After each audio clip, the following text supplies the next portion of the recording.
This is what If Naruto Was Neglected and Was a Genius Part 2. I hope you enjoy. Please comment ramen down below. Let's begin. Rubbing his forehead in frustration, Minato signed yet another document. He had almost forgotten of this hell over the 3-year break. It was the one thing he didn't miss about his duty, which is ironic as it is most of the job. The past 2 weeks were anything other than easy for him. The forms continued coming and coming. Document after document was placed before him as soon as he retook office. It was like the workload just grew during his time away. Of course, it was expected, and he did it with a smile. Well, as much of a smile as he could give with the exhaustion from everything that had been happening. Over the 2-week period, the kids were becoming absolutely unbearable. They wanted to spend time with him every day when he got home.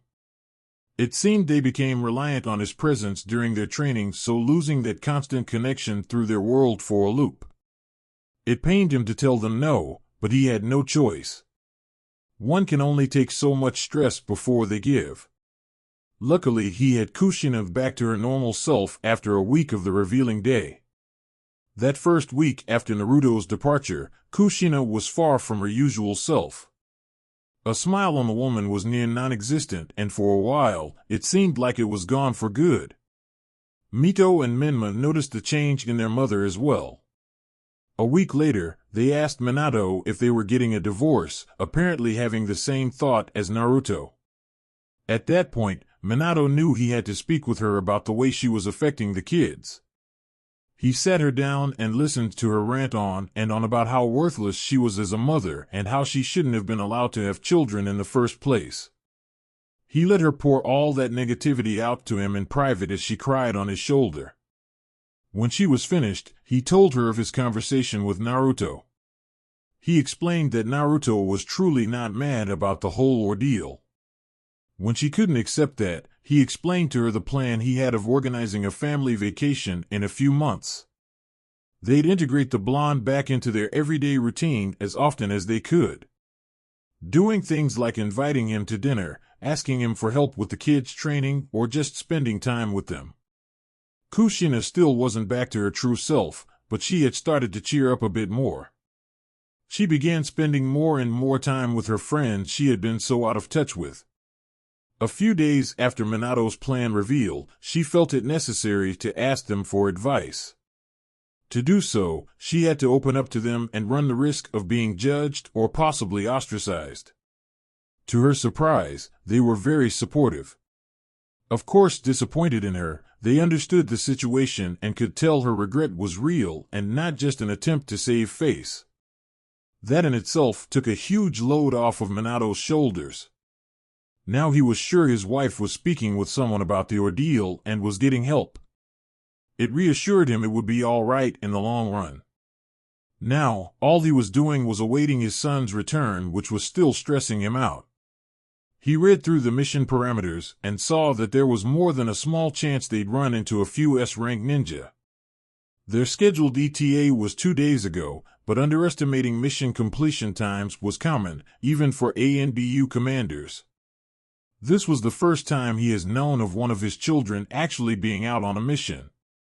When Naruto was born, he had always imagined seeing him off on his first venture out of the village. Having missed that chance, he was giddy to see the boy return from the first one he would see. Still a strange concept that it would be from an ANBU mission, but nevertheless it would be something he'd remember forever.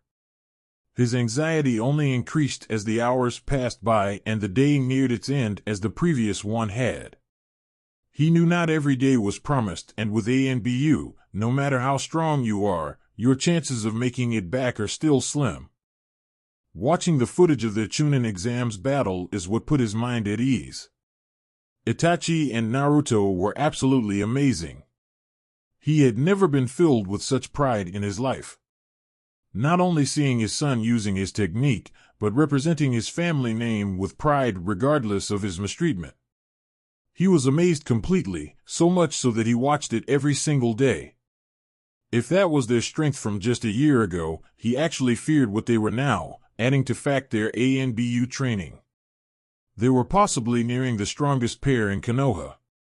That film reassured him that they would be absolutely fine, no matter who the opponent was. Well, there were a few exceptions. For ANBU agents kneeled before their Kage within the late hours of the night. Minato stood to his feet, finally seeing the one group he was dying to welcome back. "Ah, Squad 9. He said with a bit more glee in his voice than he meant to put. "Welcome back." He quipped, looking down at the one he knew was Naruto thanks to the unmistakable blonde hair. The four stood to their feet, standing at attention, awaiting the order to report. Minato, however, wasn't even completely aware of the situation yet.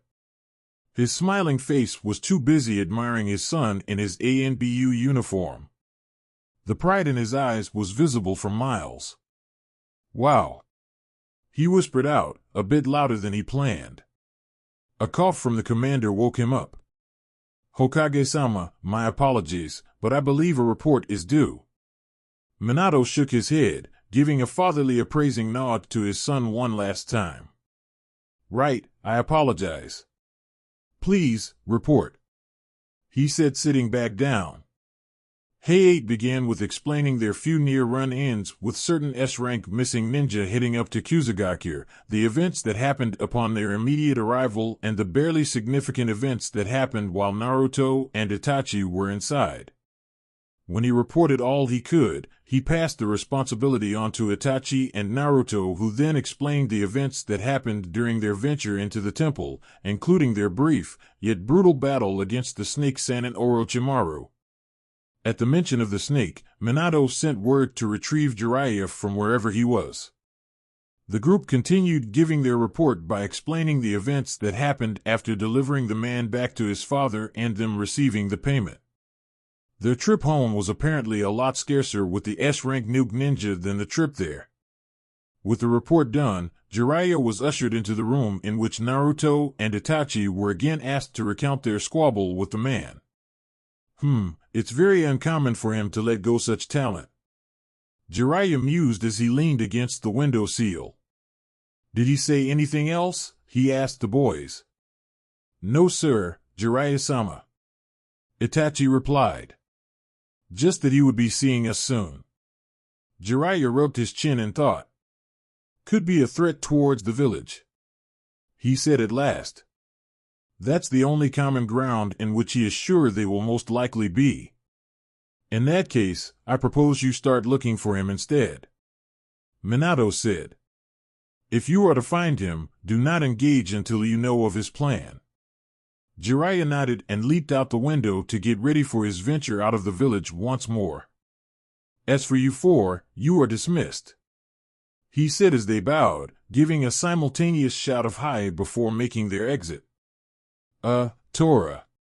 Stay for a second, please," he called out. Naruto stood in his spot waiting for the others to file out. When it was just the two of them, Minato's smile grew tenfold. "Wow. Look at you," he said, grabbing his shoulders firmly. Naruto plucked his mask from his face and smiled back as he scratched the back of his head. "Ah, Toussaint. I appreciate your flattery. My boy, an ANBU," he said with a chuckle, grabbing his head with his hand. "I can't believe it. How was the mission? Were you hurt?" he asked suddenly. "No, sir. I was only inflicted with minor injuries from my battle with Orochimaru-san," he said, wiggling his now healed arm. "I have some knowledge in medical jutsu, so I was successfully able to heal my injuries as well as the few imposed upon Itachi." Minato was taken back again, if at all possible, his smile increased again. "You even know medical jutsu?" he asked in amazement.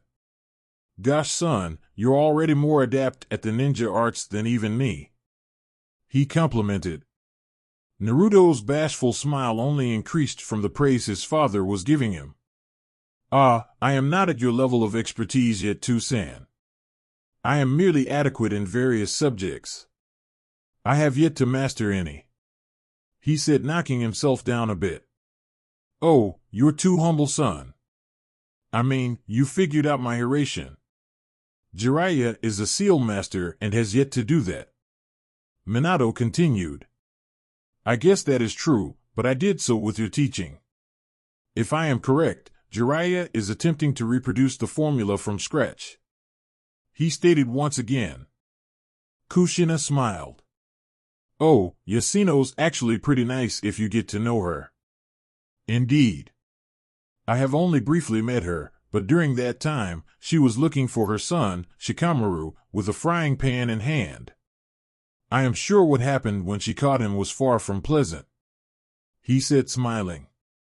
Kushina smiled at that. Minato chose then to add in. I'd throw in Mikoto into that wager as well. What? Mikoto-chan isn't that bad. Kushina said. Minato chuckled. I've heard stories. Kushina chuckled as well. She knew her best friend was a bit fear-inducing at times, but it wasn't to an extreme degree. The duration of the family breakfast went by without a hitch after the conversation was started. They spoke of all kinds of things from the old missions Minato and Kushina had been on, to Naruto's first mission. They were for a brief moment a normal family like they were supposed to be. That fact alone is what put Kushina's mind at rest. For the first part of the meal, she was still a bit timid about Naruto's uncaring attitude at his neglect, but now, she was feeling as though they were closer than ever, which of course they were. The family event came to an end when Minato finally had to head to work, leaving Kushina and the kids at the house. With their newfound energy from the meal, they begged Kushina to let them show Naruto how strong they had gotten. Kushina at first denied the request, explaining to them that Naruto was too tired from the long 2-week mission he had just come back from, but Naruto told her it was fine. Break. Now, the three stood in the backyard. Kushina sat on the porch as she watched Menma and Mito face off against their older brother who, much as Kakashi often did to them, pulled out a book to read as a way to infuriate them. She chuckled at their frustrated expressions, finding it cute that they still let it get to them. Their teamwork was clearly present in an attempt at least as Mito went around Naruto so that they could attack him from different directions. Don't underestimate us, Nisan, yelled Menma as he threw a kunai his way charging in behind it. Without looking up, Naruto smiled and plucked the kunai out of the air with ease. Tossing it over his shoulder, he could hear Mito jump out of the way. Catching Menma's wild haymaker, Naruto shifted his body over slightly, causing the blonde to sail over his shoulder, crashing into his sister. Ugh! Menma baka! Get out of my way, she yelled, pushing him over as she charged the blonde with his back to her. She went for a roundhouse kick to his face from the back that he simply put his free hand up to block. Catching her ankle, he yanked her gently as she flipped to stay upright. Menma went in for a drop kick that Naruto stepped out of the way of. Sadly for Menma, Mito had been going for an axe kick that he didn't see. Her heel came crashing down on his chest. Ah! Quit hitting me! You idiot, he yelled at her. Then get out of the way, she yelled back, flipping to her feet and squaring off against Naruto in her taijutsu stance. Naruto just kept reading his book.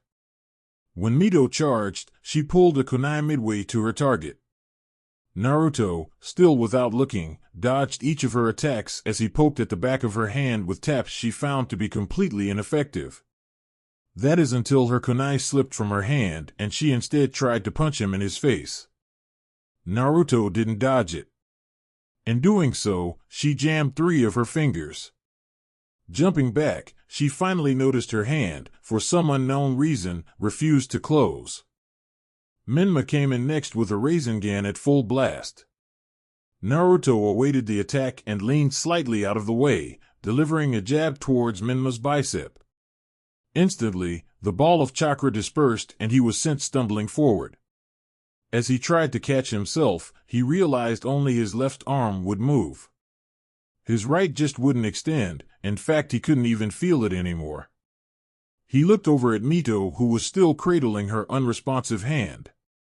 Without saying anything, both of them knew the other was done, and so did Naruto. You two are not bad at all. Individually, you could outclass most anyone in your class, but your teamwork is poor. So poor, I doubt you'd be able to function properly on a battlefield in any situation. They both looked down in shame. Konoha operates mainly on teamwork. It will be your most valuable skill when it's time to become active ninja. He is right, you too. Your father has told you this as well before. Kushina added from the side. Hearing it from Naruto should drive that point home. Yes, Kaa-san. The two replied simultaneously. The group was surprised when an ANBU agent dropped down next to Naruto. He whispered something into his ear in which Naruto nodded at.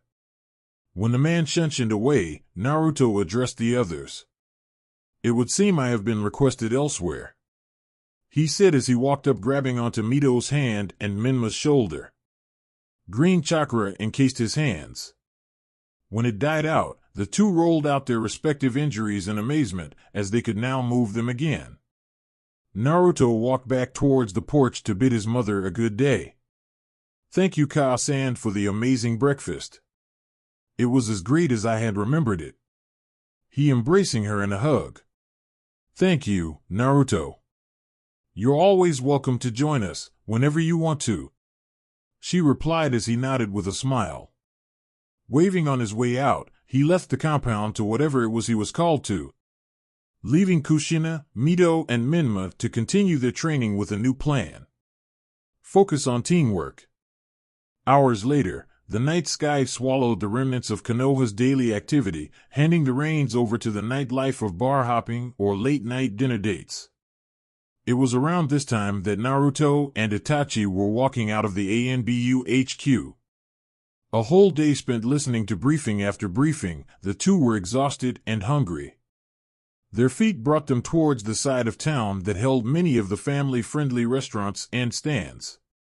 They were still discussing the topics they were briefed on over the hour-long meeting. It was a mandatory, last-minute, event that was originally just to congratulate and send off the newly retired ANBU captain, Kenji Horo. The man was handing down the title to another one of their superior officers and a former student of his, Commander Omari Yosha. From there, the speaker decided then would be the best time to not only refresh the group on the regulations set by Shikaku Nara during his brief time as acting Hokage, but also inform them of the regulations the Yondaime had added to the mix. Naruto wondered the entire time just how long his father had been working on such a thing. With all of that nonsense out of the way, the two boys were on their way to enjoy themselves a nice meal somewhere. They just couldn't decide where. In their venture to find a place suitable enough to appease their immense hunger, they ran into someone that Itachi immediately wished they had not. Hey Itachi-kun. A girl with black hair and eyes to match said as she and a man resembling her perfectly walked over towards the duo. Hello, Naruto-san. Izumi. Hello. Naruto quipped with a friendly smile that held a hint of devious intent that Itachi noticed. What a wonderful surprise.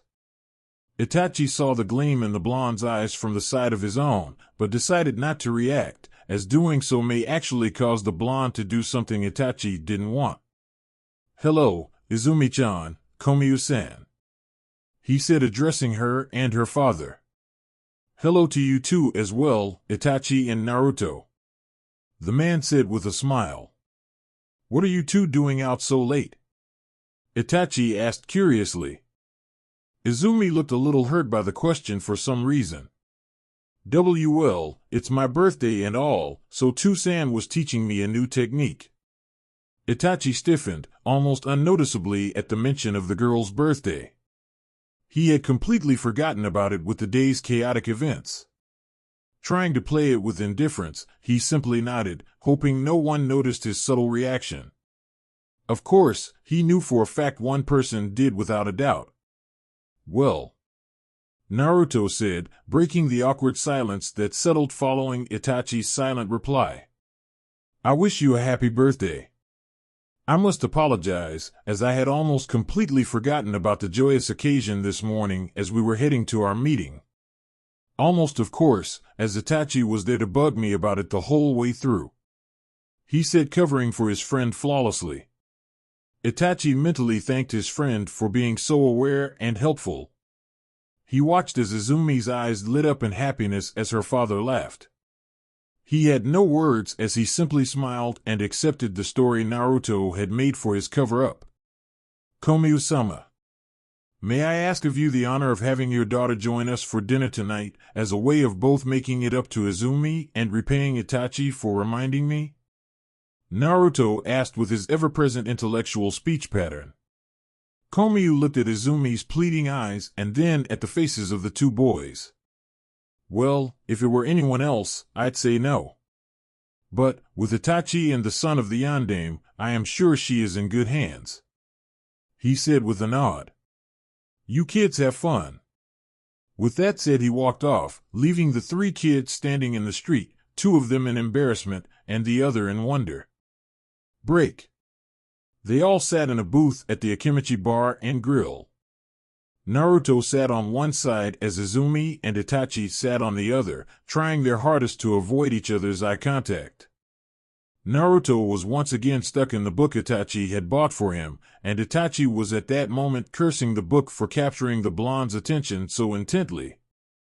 It was a bit of a paradox, as when it came to Naruto, he could get any conversation going with ease, but with his limited human interaction outside of books, he knew very little on what questions or topics were appropriate for certain situations. His current fear was that the blonde would start talking and he'd ask Izumi something stupid that would pit them as a couple. A fear he wouldn't admit was that he'd ask that question and she'd be speaking of someone else when she answered. Glancing over at her hand that was laid out on the table, he noticed a few scorch marks around her fingers. He smiled as he immediately knew the technique she had been working on, as he had the same injuries at one time. To his satisfaction and discomfort, the food finally arrived. The discomfort came as he knew Naruto's table etiquette would prevent him from reading during a meal. Reading at the table was no crime, but reading once the food arrived was taboo. When the waitress passed out the individual plates and took her leave, the table was covered in silence. The only sound coming from the clanking of their shifting glasses and the chattering of the other patrons. Naruto hadn't noticed as he was stuck on a very good part in his book. The silence was incredibly uncomfortable and he could just sense their collective discomfort. With his extensive knowledge of these circumstances, he planned for a joke. Seeing as Itachi was the table's common ground, he'd use him as the focal point. So, Izumi-san. He began. You are finally 12 years of age? Izumi swallowed the food in her mouth so that she could answer. Nodding her head and covering her mouth to prevent excess food from flying out, yes I am. She said, glad someone had finally said something. Well, that just leaves little Itachi here, huh, he said, nudging at the boy's age, receiving a chuckle from Izumi. Itachi executed the Uchiha infamous HN at the jab. For just 3 more weeks. He argued. Ah, you're still a baby for 3 more weeks. Izumi added, receiving a chuckle from the blonde across the table and a deadpan look from the brunette. I appear to be the most mature at this table. He said with a face of indifference, but they could both tell there was a hint of amusement or relief in his voice. Besides, you two are merely a few months older than me. He said. Astute observation. Naruto remarked. I am only joking. You will get it when you are older. He said as he and Izumi cackled up at Itachi's look of annoyance. As he has been doing more and more recently, Naruto successfully broke the tense silence that the table was drenched in upon their arrival. Then, when everything got rolling and he finished his meal, he pulled out his book and simply listened to the two flirt with each other for the next hour or two. Ironically, it was a few days after their first kill, the day in which he believed Itachi would see his views and realize how cruel and vicious human beings are. Something he himself had read in his books. To his surprise, while following his partner, he watched him interact with people as if nothing had happened. He expected Itachi to seclude himself much as he had the first day. He expected him to stray far away from family for fear of them witnessing the monster he had become. In his childlike mind, he believed Itachi was just naive to the core. He felt that he just didn't understand what it was he had done. When he got the chance, he approached him with a heated argument, trying to convince him he was a monster like he felt himself. All Itachi said was that he was not. When he stood up and began walking away, Naruto was almost compelled to follow him. When they finally stopped, they were standing on a cliff overlooking the woods. Naruto was confused to the reason they were up there. He just watched as the brunette stared out at nothing. He asked him what it was they were supposed to be looking for, but Itachi just told him, "It's beautiful, isn't it?" Naruto tried to see what it was he was talking about, but all he saw were scarred-up trees and people yelling at each other. When he spoke on it, Itachi only smiled and said, "You only see what you wish to. But it is worth saying that you know what ugly looks like, therefore you must know beauty as well." With those wise words, he turned and walked away, leaving the blonde standing at the top of that cliff seeing things a lot clearer than he had just a few moments ago. It's like saying there can't truly be darkness if there is no light to compare it to. Those words got him thinking over everything he had come to hate. He hated the people that fought each other, but then he remembered seeing people that were in love, and how happy they were. He hated seeing people die, but he remembered when Mito and Minma were born. He hated his family for leaving him all alone, but he remembered the amazing times they had in the past. He was brought to his own conclusion about the concept of mankind. We hate something only when we once loved it dearly. And if you once loved something dearly, forgiveness is as easy as remembering what you loved before. Naruto feared for his friend, but at the same time couldn't have been happier. For once, he was getting to see his friend genuinely, truly happy. Something he has noticed was becoming more and more scarce. There was another book he read in which the author gave his own description of love as the emotional embodiment of peak human strength. Yet, at the same time, our greatest weakness. A paradox in the truest sense. In both cases, he noticed the outcome of death. Never directly said, but implied both times. Death was inevitable, and in the line of work that he was accustomed to, he knew better than most that death affects the living more so than the dead. But, over the time spent with the two in less awkward situations, he became close to Izumi as well. So, the fear of one of their deaths became a lot more worrying. Breaking him from his thoughts was a head of silver hair poking out at a booth a few away from theirs. Thinking it was Kakashi, he almost called out to the man. When the guy stood to his feet, it wasn't him. Glad he dodged that awkward conversation, he went back to reading. Again, interrupting his musing was Izumi standing to her feet. "It's getting late. I better get home." She waved to the two boys with a smile. "Thank you guys so much. This was the most fun I've had all day." Naruto nodded at her with a smile. Itachi, however, stood to his feet as well. "I will walk you home," he said as they bid Naruto a good night. Naruto returned the gesture and headed home himself. He couldn't wait to see what their relationship developed into. Something exquisitely dangerous, he presumed. 2 years later. Naruto, now 14, stood outside the academy with his hands in his pockets. His appearance hadn't changed much over the past 2 years. It hadn't changed at all, actually. The only key differences being his gain in height and the loss of his once favorite jacket. He simply grew out of it, so he gave it to Minato to one day give to Minma when he could fit it. Other than that, nothing had changed. His hair was still the same, with the right side still shaven down more so than the rest. He still wore his black t-shirt and ANBU pants with black sandals. An addition to his ever-present look, however, was the necklace he wore that brandished the Uzumaki spiral symbol, a gift from his mother for his recent birthday a few months back. You could argue another addition was the new book he had shoved into his face. After so many years of reading and rereading the one he received from his friend all those years ago, people had come to associate it with his apparel. This book was green. As he read his new novel, he noticed the parents and other adult commoners beginning to chatter and mutter among themselves in awe. Looking to see what the commotion was, he turned to see Itachi walking his way. The brunette hadn't changed in the slightest. He still wore the same Uchiha high-collared shirt with his ANBU pants and sandals, and he still maintained that ponytail of his. His fame within the village was the only thing that altered. Itachi became the true essence of what it meant to be a Konoha shinobi. He was recognized publicly throughout the village for his accomplishment of making ANBU commander at the ripe age of 13, just a few months ago. Ever since, his popularity was rivaling that of the Hokage himself, which is a position most people said he was close to reaching. "Hello, Naruto," Itachi said, leaning against the wall next to the blonde as he waved at the group of parents waiting on their children to get out. "Hello to you as well, Itachi," Naruto replied, not looking up from his book. "Here for Sasuke?" "Yes. My mother is attending Yoshino-sama's baby shower as well," he replied as the blonde nodded.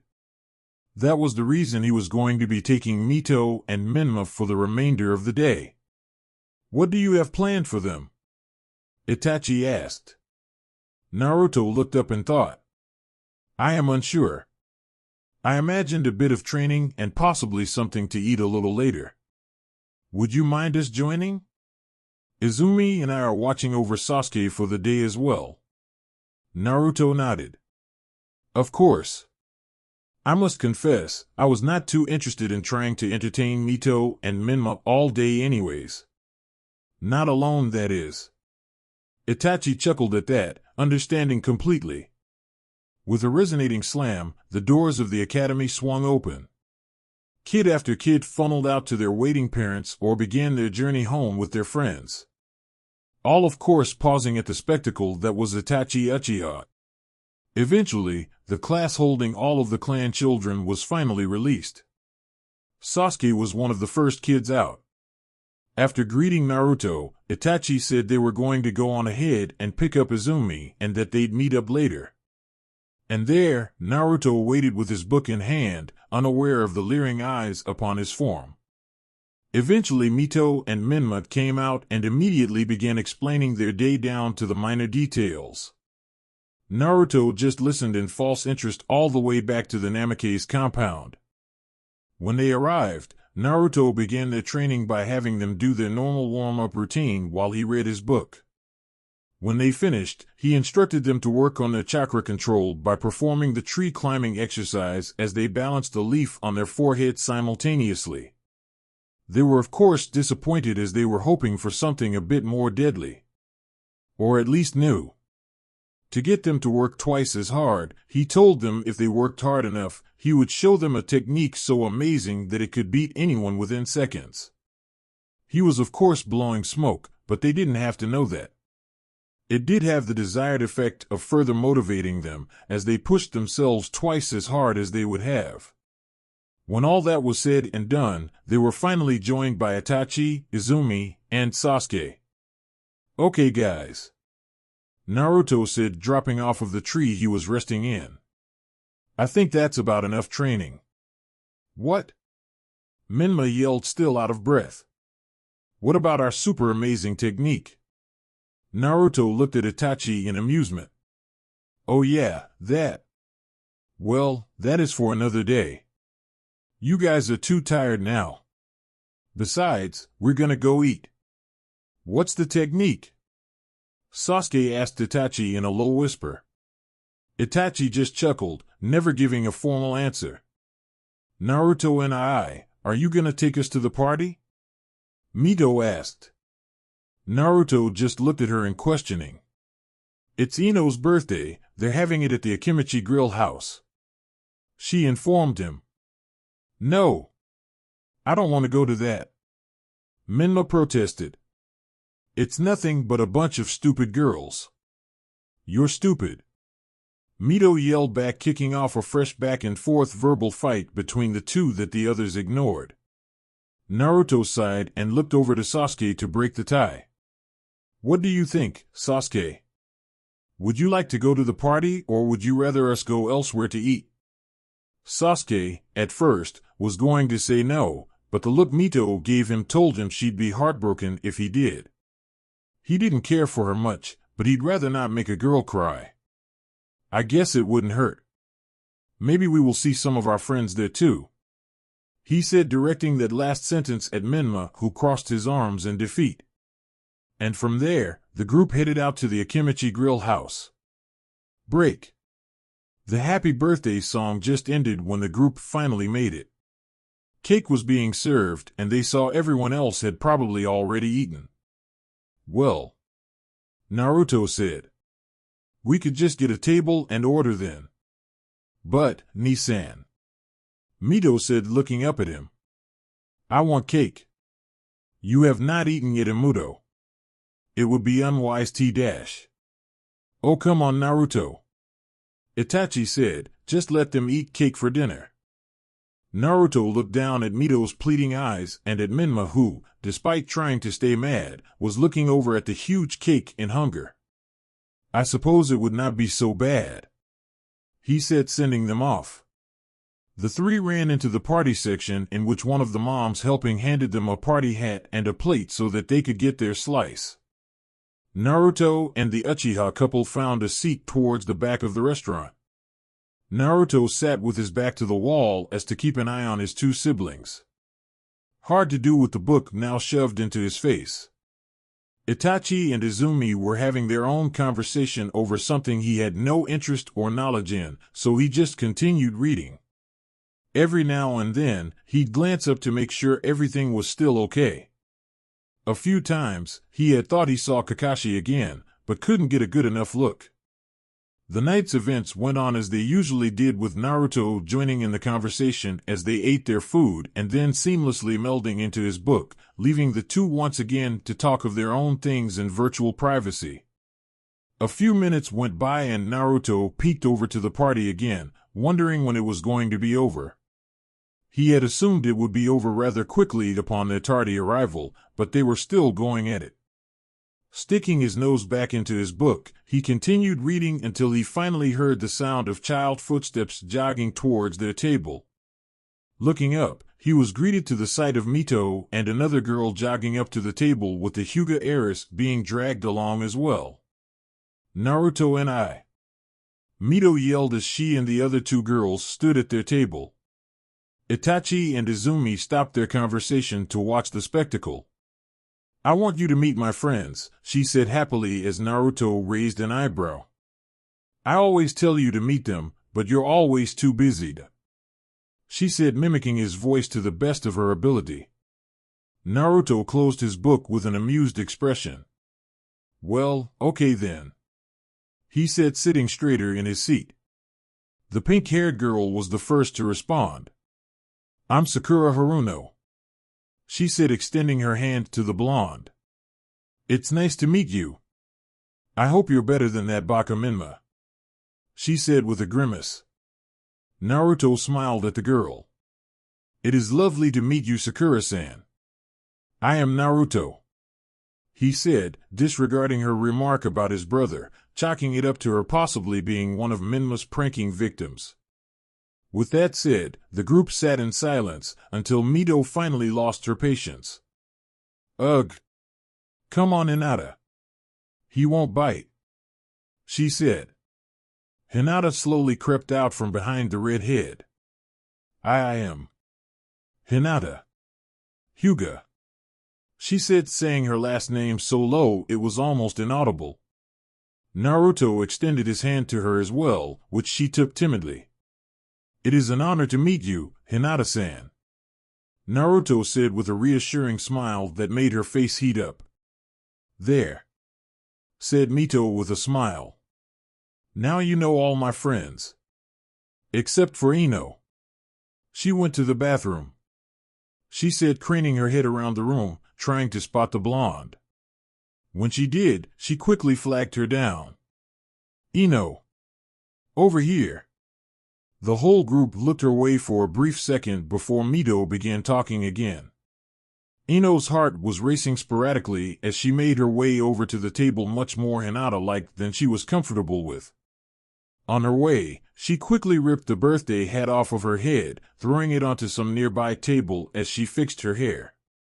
When she finally made it over, she waited for Mito to finish whatever rant she was on as she discreetly examined the boy that melted her confidence down without even knowing it. His eyes were locked onto Mito with a soft smile that she couldn't help but stare at.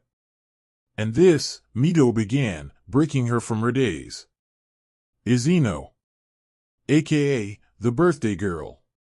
Pulling her hand from behind her back for the briefest of waves, not directed at any of the table's occupants, she whispered a quick, "Hey," that was so out of character for her. Mito looked at her strangely. "Oh, so, you're the birthday girl?" Izumi asked in apparent excitement, in which Ino nodded at. "That's so cute," she said, gushing at the innocence of the blonde. In other words, demeaning her age considerably. "How old are you?" Clearing her throat so that she didn't stutter, she answered. 10. "Well, happy birthday," Izumi said kindly with a smile. "I too wish you a happy birthday," Itachi added. Ino threw the two a quick thank you as she tucked her bang behind her ear. "Ino," said Mito, grabbing her attention. She looked over at her, seeing she was gesturing towards Naruto. "This is my brother Naruto."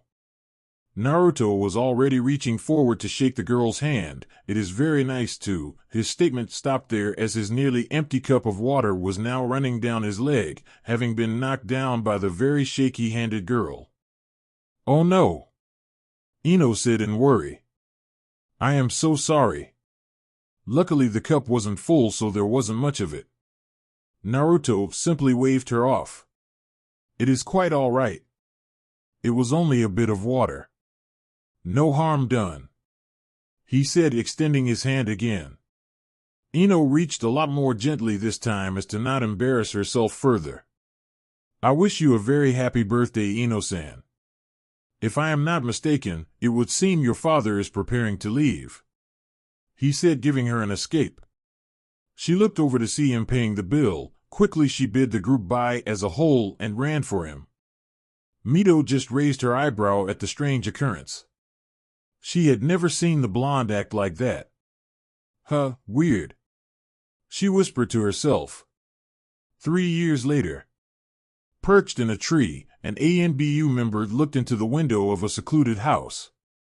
The rain above doing well at muffling the screaming from within. His form was completely hidden within the shadow of the top of the tree above him, only being illuminated briefly by the flashes of lightning that struck sporadically. In his hand, his black sword held in a reverse grip. The ANBU watched the men guarding the house walk along a very strict pattern, not bothered by the rain in the slightest. Their weapons lazily held at the ready for anyone foolish enough to attack. They had no idea that their death was a mere 10 feet away, shifting his feet ready to pounce. When he did, they were gone before they even knew it. He went for the nearest guy first, slicing his throat before grabbing his body, laying him down gently. Then, he jumped up to the ledge the other was on. The guard was a ways away when he turned around. It was right at that moment that a flash of lightning hit, illuminating the ANBU's form and the sword flying at his head for a brief second. The very last thing he would see. The ANBU ran by, ripping his sword from the man's head before jumping feet first into the tiny window that he barely made it through. When he landed, he realized how lucky he was, as a guard had just passed by not 5 seconds before he jumped in and was already walking away. He snuck up behind him and snapped his neck in one clean motion. Shoving the body into the nearby closet, he continued on silently. He could hear a man screaming from the basement of the mansion. He made his way towards it, killing 2 more guards on his way. Suddenly, he heard the screaming man abruptly stop. Having the target located, he continued on, gently opening the door. Once inside, he saw a brown-haired man in a lab coat, cleaning materials from the last experiment he was undergoing. He silently walked in. When the doctor reached over to set his scalpel down on the wooden nightstand, his hand was impaled by a kunai, nailing him to the surface, electing a scream of pain from him. Ah! The man turned around and plucked the blade from his hand as he scrambled around the table. He pulled the tag out and wrapped it around the kunai. There was a very small hole at the top of the ceiling that led outside. Aiming right, he threw it as hard as he could. To his horror, it was plucked out the air. Horror because it was an explosive tag meant to alert his unknowingly dead guards. He watched as the ANBU held the blade in his hand. It briefly emitted a blue light before the man dropped it carelessly to the ground. Yakotoshi, you have been sentenced to death by the Council of Konoha for the abduction and murder of over 100 individuals taking residence within the borders of the Land of Fire. With that said, the black blade ended the pleas of the man with a quick slash that cleanly removed his head from the rest of his body. With his mission completed, the ANBU left the mansion and took to the trees, leaving no trace of him being there other than a few dead bodies that were set aflame. Break. Hours later, the ANBU agent stood in front of his locker, stripping his armor from his body. The last thing he removed was his mask. He now stood in his street clothes. A set that hadn't changed since he was young.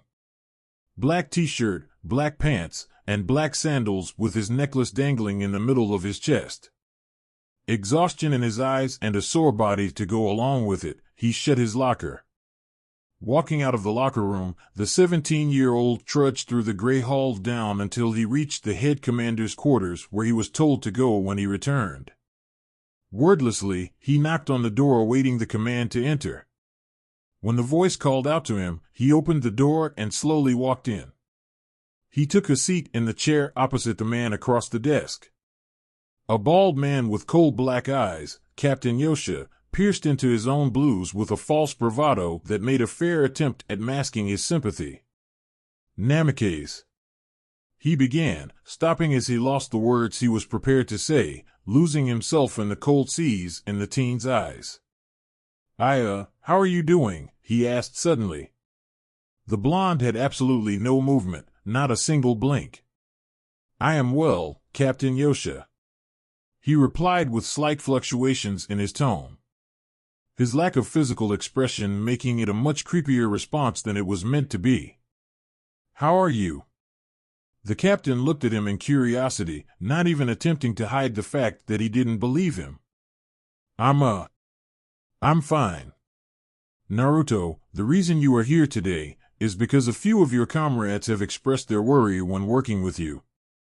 They say you've become more reckless than you usually are.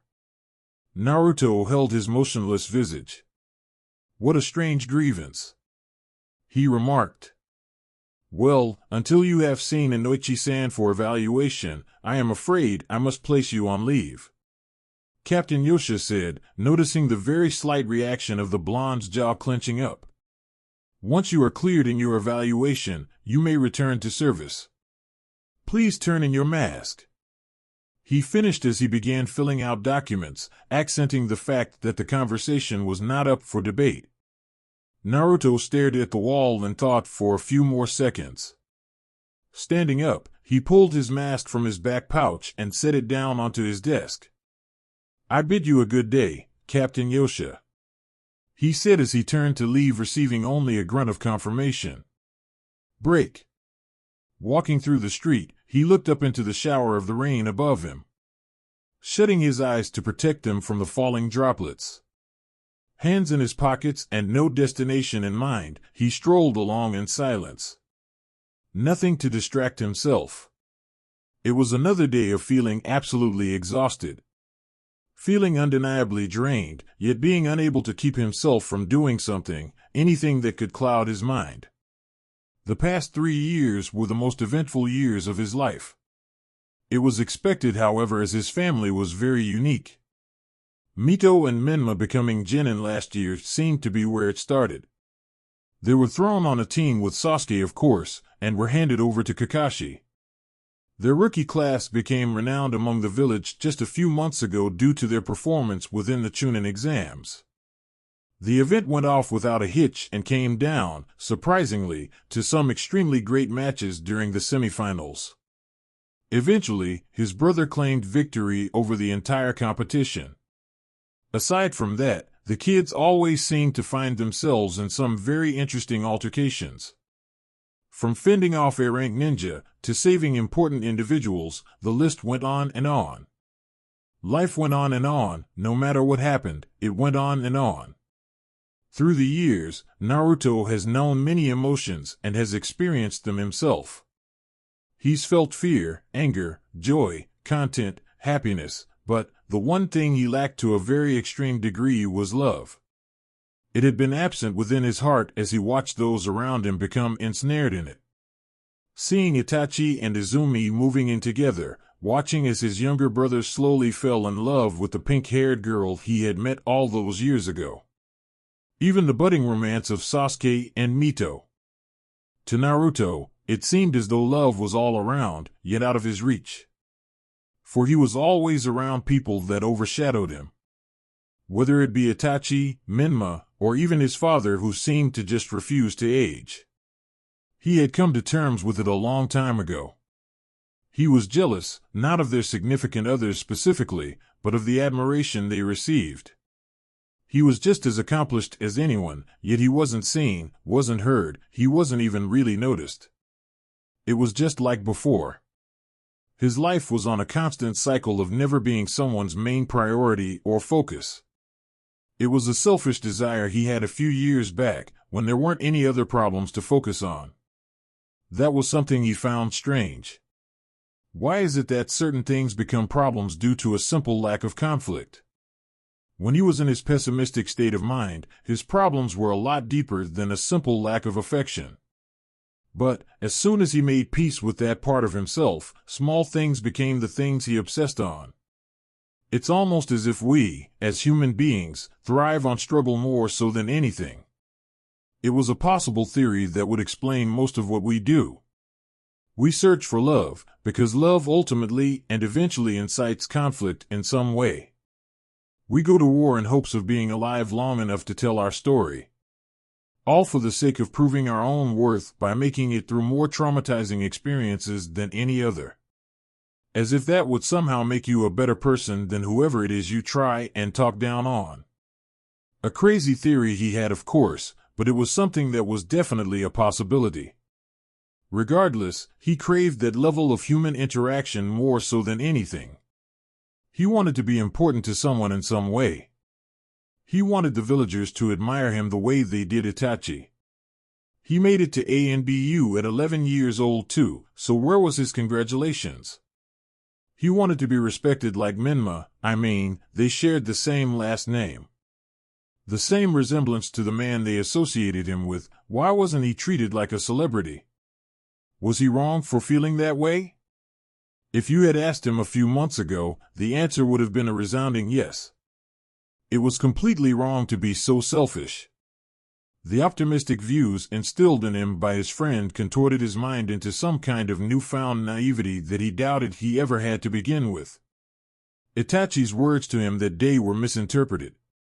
To Naruto, Itachi was saying to always look towards the positive side of things instead of focusing on the negative. After a few weeks of practicing the new tactic, it became second nature. It became a part of his mentality altogether. Now he knew, Itachi wasn't saying to only focus on the positive.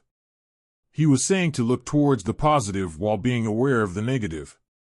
Naruto just cut the latter off completely, blinding himself from the world around him. But, just like the character in his new book, the world just seemed to laugh at him. His new book explained his situation fairly well. It was just a continuous series of bad events that broke him down mentally and physically. A constant stream of misfortune that seemed too chronological to be random. The world was punishing him for something he had never done. He didn't understand why, or what to do because of it. The premise of the book involved the antagonist explaining how easily it is for a sane man to end up just like him. How easy it is for one to lose their mind. It was a detective novel, of course, that involved the protagonist searching high and low for the insane man, but for some reason, the antagonist stole the story. It was a dark book that discussed a lot of topics going on in today's society and the great wars of the past. Naruto had read it at least 100 times through since he got it. He was reading it right now, in fact, as he memorized every line of every page. A rare find for him, he fell in love with the story. Stopping at last, he was in front of the interrogation building, which is where the psychological evaluations were also underwent.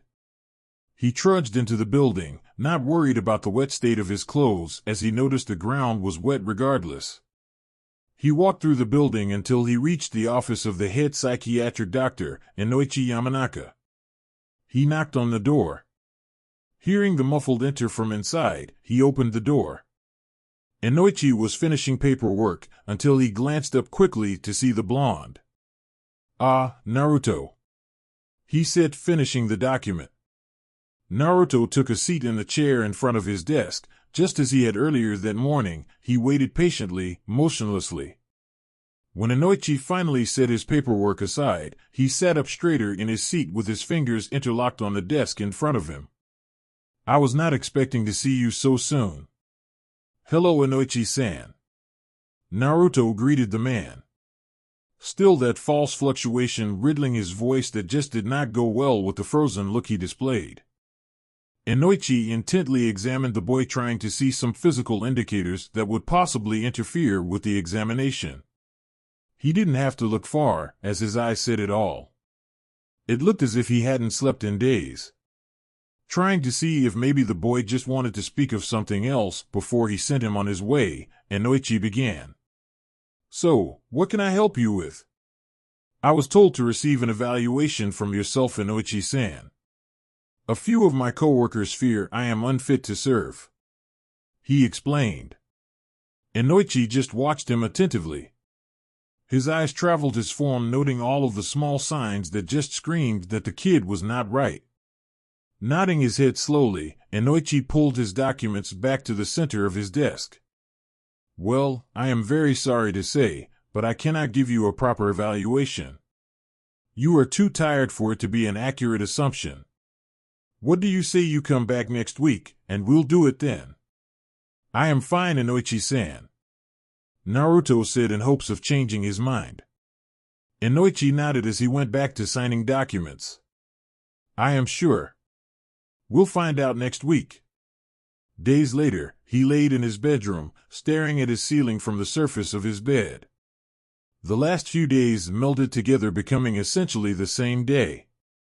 He hadn't left his apartment since leaving Inoichi's office that night. There was nowhere to go. No one to see. He refused to walk through the streets anymore, as all that awaited him were side glances and chatter that he just knew were about him. The new pariah of the village he was. All he had left was his family's backing, which wasn't much when they were all gone. Jiraiya and Kushina took Mito and Minma on a training trip for an undetermined period of time. They had been gone for a few months now, missing the events that happened since. What was it that happened? Well, the deaths of Itachi and Izumi Uchiha, of course. It was a true tragic story that had a twisted ending. Naruto couldn't explain it to anyone, because no one believed him. All they knew was that he killed them, but they didn't know the story. The true story, in a condensed version, is that Izumi Uchiha was captured by a man that had given them fair warning before.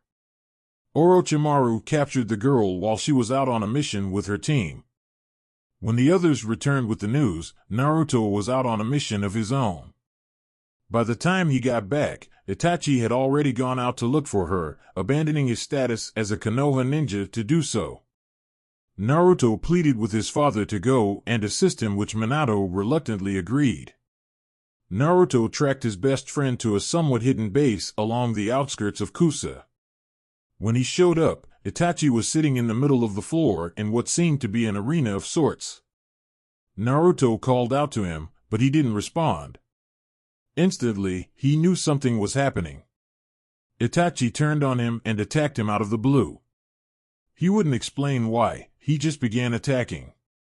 Naruto adamantly tried to explain that he wasn't there to take him back. He tried to explain that he was there to help, but Itachi continued attacking him with the clear intent to kill. They battled for hours on end with Naruto trying all he could to calm his friend down. In their hour-long battle, Itachi told Naruto of the circumstances set for him by the Snake Sennin. He gave him an ultimatum: either kill Naruto Namikaze, or he would kill Izumi. Naruto nearly convinced him that if they were to work together, they could kill the snake and save her. But, as luck would have it, Orochimaru showed up with a knife to the girl's throat. Itachi realized there was no chance of saving her other than doing as the man said and ending his friend's life. With a heavy heart set in stone, he continued the battle. Izumi's pleading in the background held most of his attention. The battle could have gone on forever with Naruto just dodging Itachi's attacks. Naruto at first thought it was a poor plan by the snake for the simple fact that he held no leverage over him. What drove the point home that this was supposed to be a deathmatch is the next person he brought out. A bound and gagged Mito with tears streaming down her face. Immediately, Naruto wondered how in the hell the slithery man could have gotten his hands on her. He at first tried to rush the snake to get her back. In doing so, a barrier shot up around the room, officially setting the arena as the snake kicked his feet up to watch the spectacular battle that was bound to happen. A spectacular battle it was. The two held nothing back as they fought for their hearts, influenced by the wails of crying coming from the two girls to save them. Eventually Naruto got the upper hand and was able to kill his friend. The last thing Itachi saw before he died was Izumi's throat being slit. Naruto's soul broke completely witnessing the death of his two best friends, one of which was by his own hands. Never before had a kill made him feel so cold. The only way he could keep himself together was the thought of him saving his sister. That illusion broke as well. When the barrier dropped, Naruto looked up to the balcony to see not one, but two cynical smiles staring down at him. Orochimaru chuckled at the blonde's confusion. Naruto's teary eyes were plastered on Mito as she shared the same smile while standing next to the snake. To his shock and horror, her appearance changed into a man he read about in the bingo books. Not famously known, but an ability very impressive. 100 Transformation Kazan. Orochimaru and his associate escaped before the barrier fell. By the time it did, the heartbroken Naruto had no will or strength left to search for the duo. Instead, he carried the bodies of his friends all the way back to the village. Upon arrival, the people mourned the death of the village-famous couple. Their questions demanded answers. It was meant to be confidential, but a leak from the ANBU guarding the Hokage during Naruto's mission report began the spread of the rumor that was partially true. Within weeks, everyone knew that Naruto Namikaze killed Itachi Uchiha. They just didn't know the full story. And so, he was ostracized by everyone who admired the two. Rumors spread on why he had done it, each more ridiculous than the last. Some say he was jealous of Itachi for having Izumi, so he killed Itachi to get him out of the way. When he did, Izumi didn't want him, so he killed her too. Another said he just snapped out of the blue. None of them correct. It made it worse that they accused his father of playing favorites, acquitting him of his crime just because he was his son. That is why he was slowly sinking back into his old pessimistic views. His hope for the world slowly reduced to nothingness. His will to live, carrying the fact that he killed his best friend, dwindled completely. There was no light in this world anymore. Not for him anyways. The lack of missions was making it worse. He had been taking them one after the other just to keep his mind busy with the added benefit of avoiding the hateful gazes he received every day. The world was laughing at him. Every chance it got, it kicked the shit out of him with no mercy. What did he do? Well, he didn't know what he could do yet. It hadn't gotten to the point in which he felt he had to do something. No, he would wait it out with a sliver of his previous naive hope that it may get better sometime soon. He just had to wait. And his bed is where he would do so. Staring at the white ceiling above him, watching as it melded seamlessly through the colors of the daylight and eventually the moonlight, day after day. Sitting in his office rubbing his temples, Minato signed another document. The recent years weighing on his mind heavily. The stress of everyone everywhere begging him to do something about one thing or another was eating him alive. He didn't know who to listen to. The council was the worst as of recent. The latest tragedy of Itachi Uchiha's death was at the center of most of it, and consequently, so was his son. They demanded his head. Even as Minato explained that Naruto's action was within law, as Itachi was essentially a noob ninja, they refused to hear it. They wanted vengeance for the loss of Konoha's #1 ninja. They wanted him to pay for his crime, which Minato adamantly refused. He would not kill his own son for something he would have done had he been the one to go. Minato knew for a fact he wouldn't have hesitated to end the young prodigy's life if Mito was in danger, or if he thought she was. Sadly, most of the requests for a trial came from his close friend Fugaku. The entire Uchiha clan was stricken with grief and they demanded he pay for his crime. Minato actually feared the outcome of the end of all of it. There were only a few ways it was bound to end. With either Naruto getting killed, or the Uchiha clan packing up and leaving Konoha for good, weakening them considerably. As a father, he wanted to protect his son as best he could, but as a Kage, the village always came first. It broke his heart, but if a threat such as that were to be issued, he would have to try his best and get the sentence of death reduced to possibly prison or exile. Neither of which he wanted. With Naruto racking up mission after mission as he had been the past few weeks, he'd possibly have something to argue his case of freedom for. Maybe they would see reasoning with the village's current lack of manpower. He doubted it. The world was at a moment of stasis. Not peace, but a great lack of major conflict that could possibly incite a war. It was calm. Hearing reports from both Captain Yosha and Inoichi gave him more to worry about. Now, he was finding out his son may not be stable. That was cause for concern as well.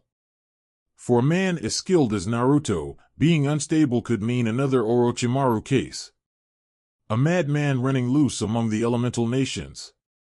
No, he wouldn't believe it. His son was fine, all he needed was some sleep.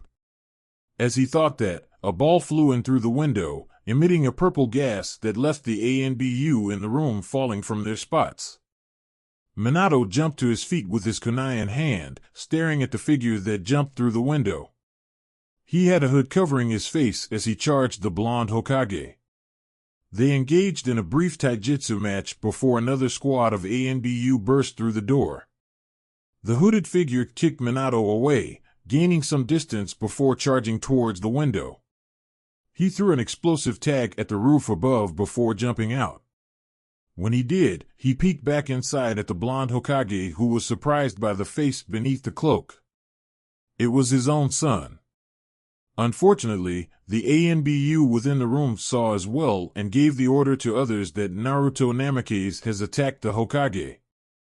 With that, they pushed their way through the falling debris, intent on finding the blonde teen and arresting him. Minato was still shell-shocked at the turn of events. There was no covering this one up. He just couldn't believe Naruto would attack him so carelessly. He could have easily caught him just then, but his shock wouldn't let him move. He couldn't understand what had happened. Or maybe he could, but he just refused to believe it. Naruto remained staring at his ceiling, as he had done all day, when he suddenly heard someone quietly enter his home. As a trained ANBU operative, he heard it clearly and drew a kunai, readying it for whatever fool tried to attack him. He could hear multiple things in his house shifting or moving with someone's influence. Waiting around the corner, completely calm, he waited as whoever it was came rushing in. When they did, he ended their life with no hesitation until he saw that it was one of his own ANBU agents. A guy he knew, more specifically. Instantly, he dropped the kunai in his hands and fell to the ground, spewing out a string of no's in urgency. No, no, no, hey. Hey. He said, putting pressure on the slash in his neck, trying to stop the blood from flowing out. His hand glowed green with medical chakra, but before he could heal the injury, he was tackled to the ground by a group of other ANBU agents. With his face pressed against the floor, he looked down to the end of the hall, and perched in the window, staring back at him, was himself. His eyes grew considerably with the smirk he was given before the visage changed into some random civilian and jumped away. A knee pushed his face down, muffling his cries to go after the real perp. He struggled more and more, just to get to a position where he could at least talk, but as soon as he did, the ANBU on his back delivered a chop to the back of his neck, putting him to sleep. His headband was removed from around his neck. 2 months later, his body slumped over on his knees in the middle of the room filled with people who hated him, and his father sat and gazed upon him. Naruto stared blankly at the ground beneath his knees. The room sat in silence, awaiting the verdict they had all arrived to at long last. For the past 2 months, Naruto was being held in the ANBU prison as he made his own case to defend himself when he was called before the council. He explained every assumption he arrived at, even re-explaining the situation involving Itachi's death. The council was split in their thinking. Most of the civilians were undeterred by his story. But the clan heads and higher-ups seemingly understood, if even a little. Understanding and forgiving were different things, as explained by Fugaku. When he explained what he believed happened the night he was being charged for, he told them of seeing 100 transformation Kazan fleeing the scene while he was being detained. The one thing he couldn't explain was the man's motive. The only possible answer he had was that the man was possibly intent on ruining his life. The council would not accept such a runaround excuse, so his only possible explanation was seen as unreliable.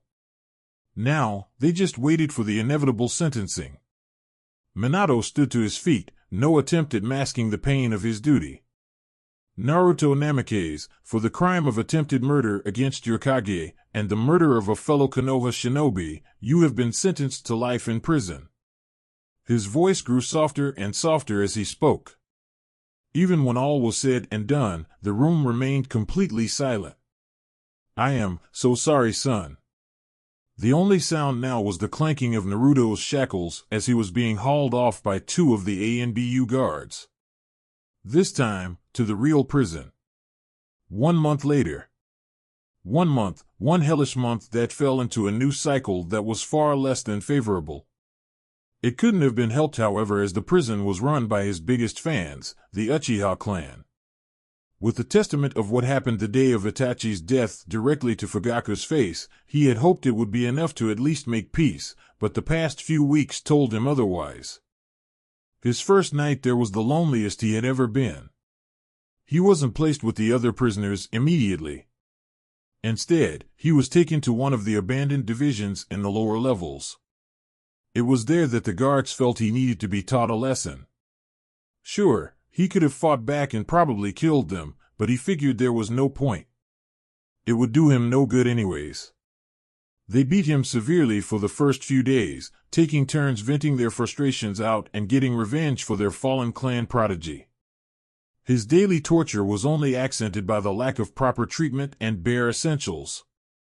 He was given one very unfavorable meal a day, water twice a day, and a shower that could not be used. That was his cycle for the time being. When the guards had finished having their fun with the blonde, he was at last moved up to the regular prison levels. His first cellmate was a man who had a grudge against his father for his sentencing, as did more than a few others. In other words, after Naruto endured the beatings from the guards, he had thought they would stop. Of course, life had more jokes for him. His permanent fate of enduring more beating being one of them.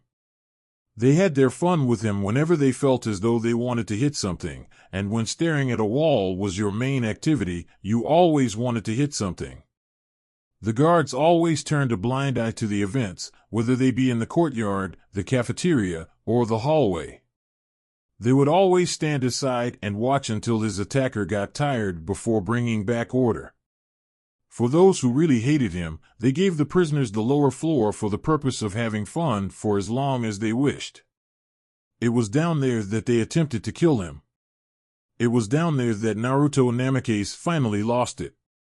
While down there, one of the attackers got the idea to drown him in the water from the shower, knowing full well the issue that made the lower levels inaccessible.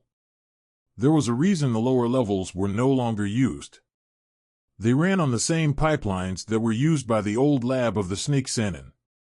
Pipes that he used to dump his toxic chemicals before he fled. That day, there were hundreds of prisoners that died because of it. Sadly for Naruto, that wasn't the case for him. His Uzumaki blood seemed to allow him to fend off the internal effects it caused. But it did well in changing his appearance. Not to an extreme level, but it did dye the hair on his body blood red. In a stroke of irony, he looked as though he were born with the color just as his mother and sister. It was just another part in the series of bad events. This one finally broke him. While the men stood around his broken form, watching him throw the blackened liquid off his body, they laughed. Thinking back to his favorite book that he was no longer able to read, he realized something. The book was completely right. Everything it said made perfect sense. The world around him was laughing at him. It was kicking dirt in his face and laughing its ass off. Everyone around him was intent on assisting. They were quick to notice him when he did something bad, but when he tried to play the hero and just be a morally correct person, he was forgotten about. No matter what he did, he was overlooked as if he belonged in non-existence. It was at that moment, as he kneeled on the floor with his skin burning, and black liquid still pouring out of his eyes, ears, mouth, and nose. He pushed his hands through his newly red hair, still covered in the murky black liquid, holding his hair to his head, and he laughed. He cackled like a man possessed, freezing the surrounding men almost instantly. They watched him laugh at absolute silence. One of them, who felt brave enough from kicking his ass all day, stepped up with the plan of delivering another kick to his face. When his leg came within range, Naruto grabbed his ankle in an iron grip, clamping down harder and harder. He was no longer laughing. With a violent jerk of his wrist, he broke the man's leg. The man screaming is all that broke the silence of the barren prison chamber. The four remaining men got into fighting stances, seeing that he was finally planning on fighting back. Only one of them was smiling, as he was an ANBU agent himself and felt that he could take him. The others weren't so sure, two of them barely reaching the rank of Chunin and one of them barely making Genin. Naruto stood up with his back to the group, not affected in the slightest by the man screaming bloody murder next to him, trying to crawl away. He was still casually wiping the black water off his body. Pulling a strand of hair down, he examined how blood-red it was.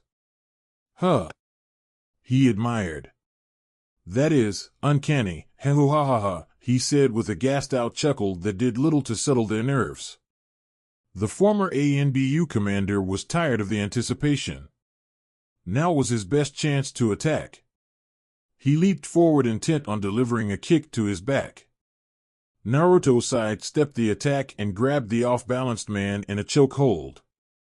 Without a moment's hesitation, he snapped his neck with a nauseating cracking sound. When he dropped the body to the ground, the other two lost faith in their chances of defeating him. Their only chance was to make a run for the door to get the attention of a guard. When they took off running, Naruto slowly turned around and began walking their way. Passing by the whimpering man with the freshly broken leg, he stepped on his injured appendage, and citing another hell-curdling scream from him. Don't go too far now. I'll be right back. Ha-ha-ha-ha. The two men made it to the metal door and began beating on it repeatedly, begging for someone to open the door. The guard that was usually at the top of the stairs wasn't there this time. Turning around, they saw the red-haired teen, still partially covered in the black water, casually strolling their way. In urgency, they began hitting it harder and harder, trying to break the door down. Naruto strolled towards the two in apparent amusement. A small grin plastered on his lips and an intense look in his eyes. Watching the two men fight for their lives was amusing him in some sick way. Even more so when they turned to face him. Resolve in their eyes and a will to live, they charged, one after the other, and died in the same order. With those two handled, he casually walked back to the last man standing, well, crawling. The man was still on the floor with his head tucked against his forearms and his body trembling. Naruto grabbed the man by his broken leg and swung him around until his body crashed into one of the cell doors. His fit of screaming tuned up to another level completely. Naruto squatted down to gaze into his eyes. In doing so, the man tried to throw a swing at him. Naruto caught his fist with his left hand and with his right, jabbed him in the bicep.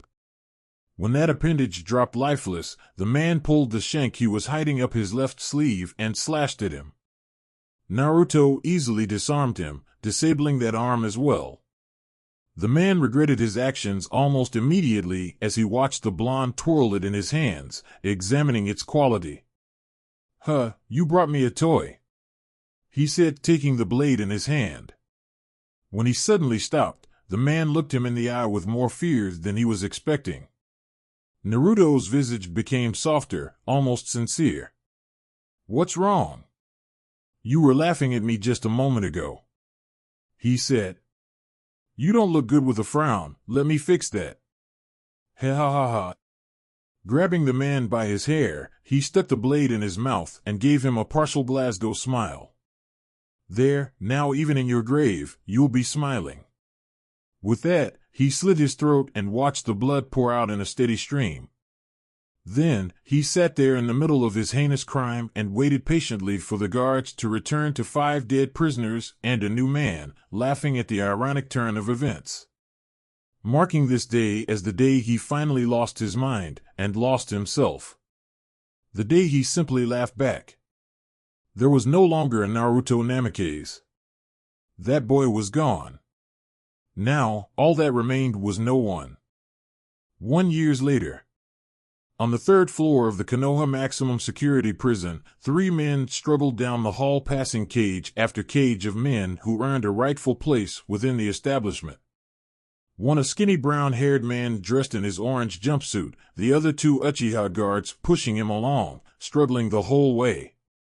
The prisoner looked absolutely terrified, begging the guards desperately to not force him to go wherever they were taking him. He did everything he could to prevent his movement. Dropping down to the ground, pushing his feet against the rails and indentions of the walls on the way by. The men within their cells that watched him pass by chuckled and threw out words of false encouragement that only increased his fear. "Oh, come on. Please," he yelled, trying his hardest to push back against the 2 men. "Cammy. Please. I beg you." His pleas fell on deaf ears as they dragged him away, towards the very last cell that had 3 empty cells next to it. The man even begged to be put into one of those, but they had their orders and stuck to them, throwing him into the cell and shutting him in.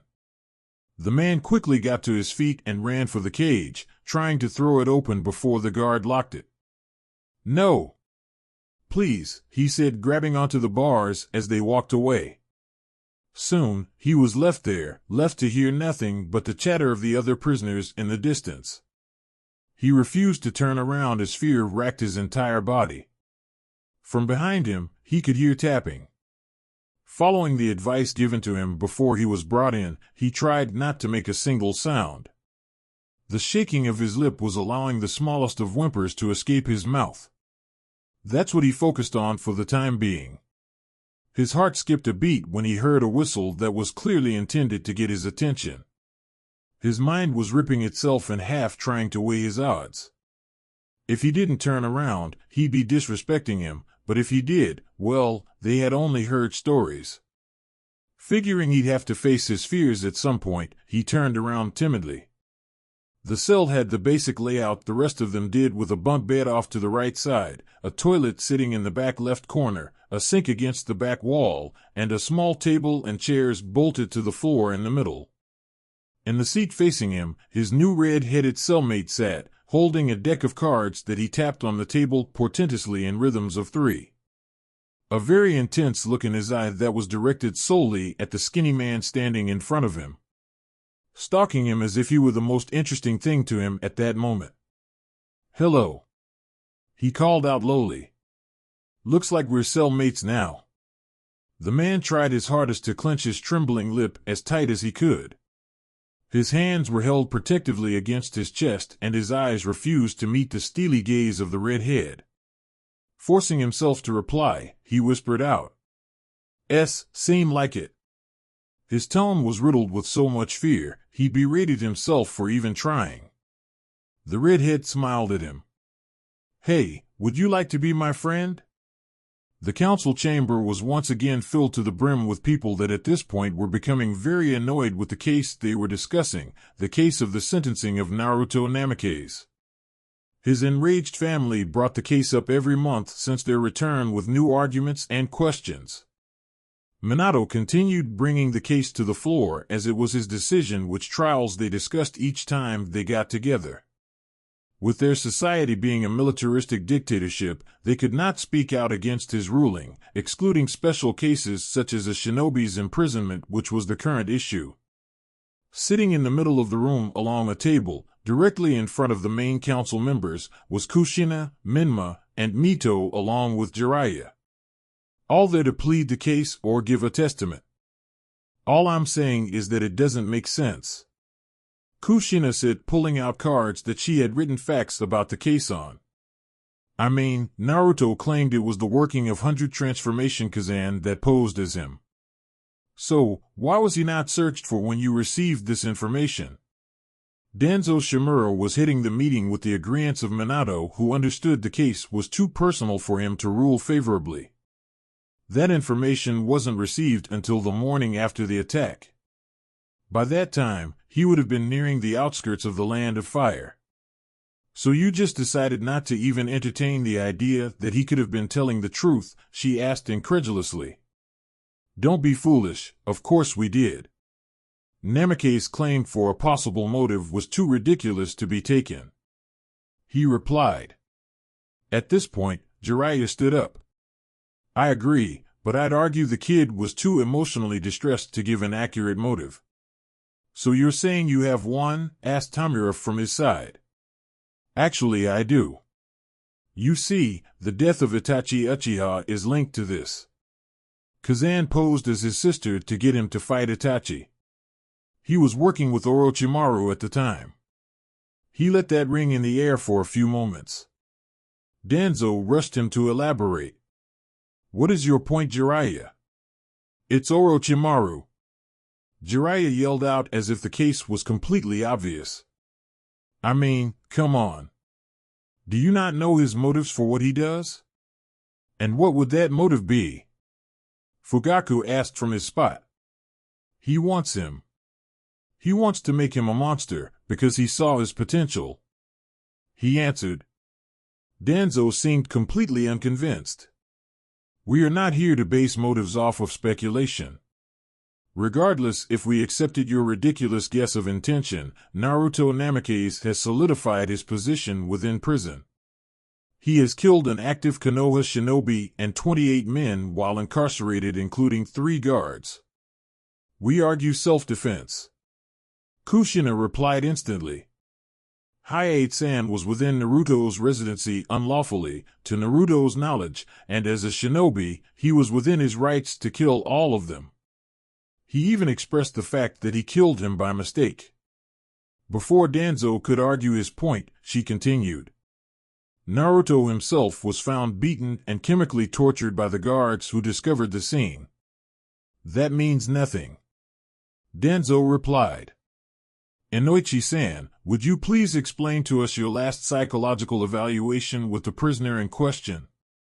He said, directing everyone's attention to the man.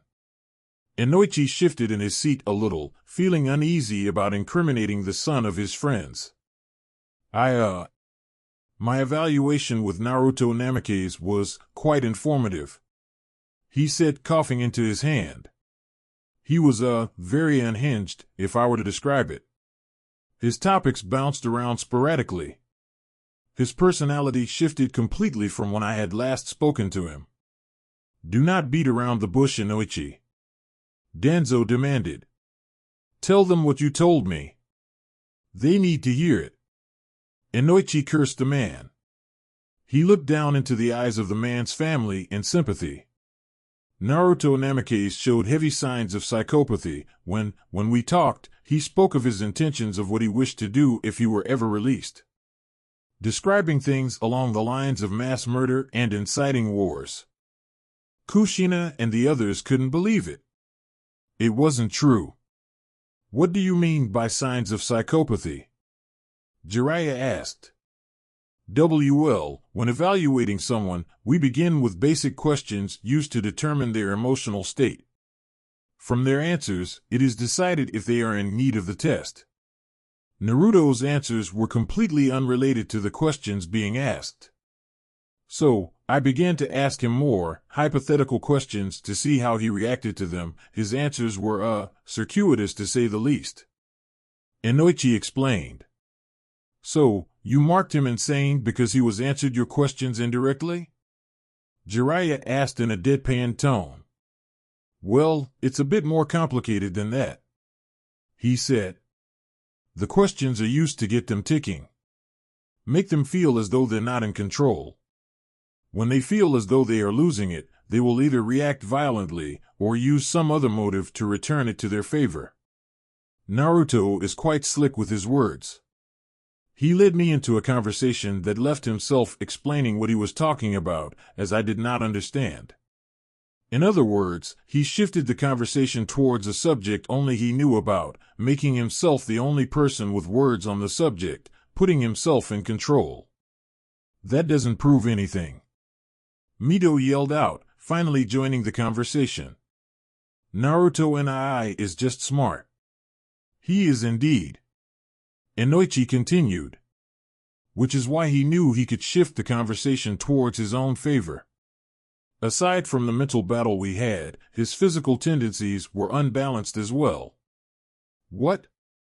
Did he shake his leg too fast?" Jiraiya joked.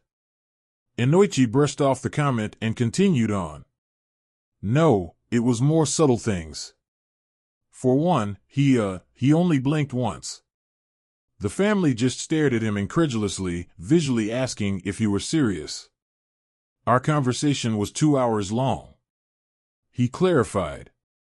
"Look, Kushina, I am terribly sorry for what is happening to your family at the moment, but in my opinion, I have never seen a look like the one Naruto has in his eyes. He's not the same boy he was when you left. If you continue in your journey to get him released, and you succeed, I fear for us all." Kushina's expression was downtrodden. She stared at the table beneath her hands, thinking over his words. No words of reply to the statement. He was trying to demonize her son. What could she say? "There is no need to fear, Inoichi," Danzo said, looking down on the group in the center of the room. "Naruto Namikaze will never leave that prison. Actually, he will," said Fugaku, surprising everyone. They all looked at him in questioning. Was he siding with Kushina? Naruto has become too dangerous to keep within the prison. He is responsible for talking 7 of his previous cellmates and neighboring inmates into committing suicide. It has gotten to the point in which we have had to clear out 6 of the cells next to his to prevent it from happening further. With the overcrowding state the prison is in currently, you can see how that is a problem. In our need to place more than a few inmates in solitary confinement, we have come to the point of threatening to move them to his cell to keep them in line. Since the death of one of the guards, however, the others are afraid to go near him. So where else do you propose we put him? Minato asked, finally joining the conversation. Fugaku thought it over. Well, if we decide him a lost cause, he can be sent to Ozuki Castle, he said, receiving a shake of Minato's head. Or, he could be moved to the asylum in the care of Inoichi. It's a less stressful environment with the same containment tactics, he suggested. All the cells are isolated and he'd receive the proper treatment he needs. Minato looked down and thought. It was a lot better than prison, but if Naruto were a danger to the prisoners, then would it be wise to stick him in place where they were granted virtually more freedom? I will leave the decision up to Inoichi, he said, looking over to the man. Inoichi looked down and thought. I have a haunting feeling that I should probably refuse, but I suppose it would be best, he said, nodding his head. Danzo interrupted. For it to be a possibility, there must be restrictions as he is still imprisoned, he said. Minato nodded begrudgingly as he had given him authority over the case. There will be no interaction between Namikaze and the other occupants. He will not be allowed recreational time as he is not a patient, he is a prisoner. Might I suggest a 2-hour psychological session as well? Total isolation could cause more harm and aggression than is recommended for someone of Naruto's skills, Inoichi said. The 2-hour session is approved. If at all possible, get him mentally sane enough to be moved back to the prison. Regarding his skills, they will not be an issue. He has a complex seal blocking off his chakra made for prisoner containment by the Nidaime himself. It has stood strong for years, Danzo said. Inoichi nodded, blowing out a sigh with clear worry riddling his tone. Hold on, Fugaku said. Who will you have undergo his evaluations? Well, I have a staff full of capable psychologists, most of which were trained by me personally. They are all highly capable, he answered.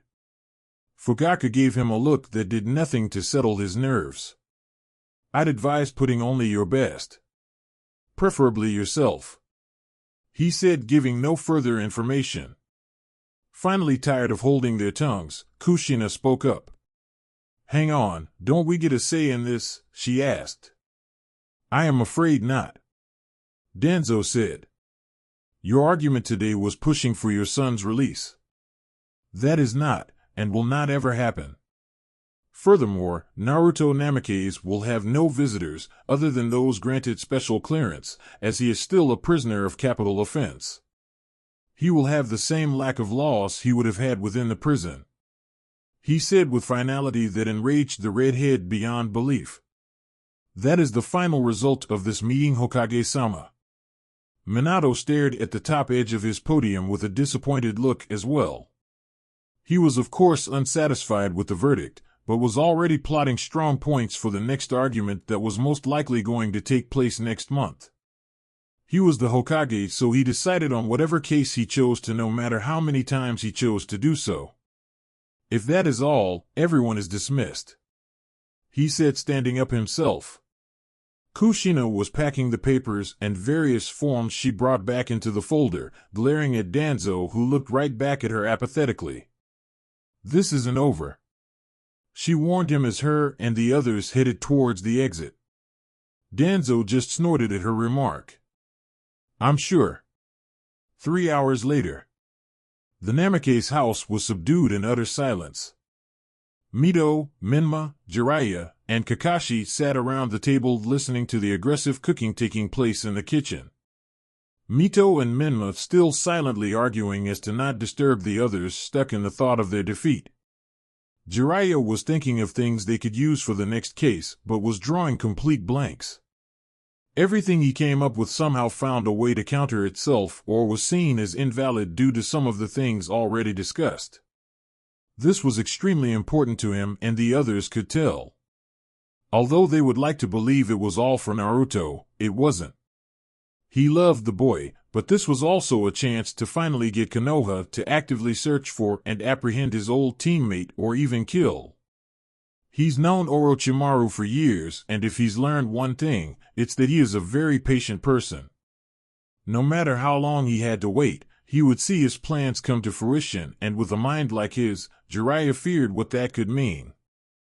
Minato walked into the silence, knowing full well he was expecting it. He hung his cloak up and made his way through the dining room, greeting everyone on the way by. He entered the kitchen to see Kushina chopping vegetables so aggressively that it was cutting into the wood of the cutting board. He walked up next to her, getting her attention.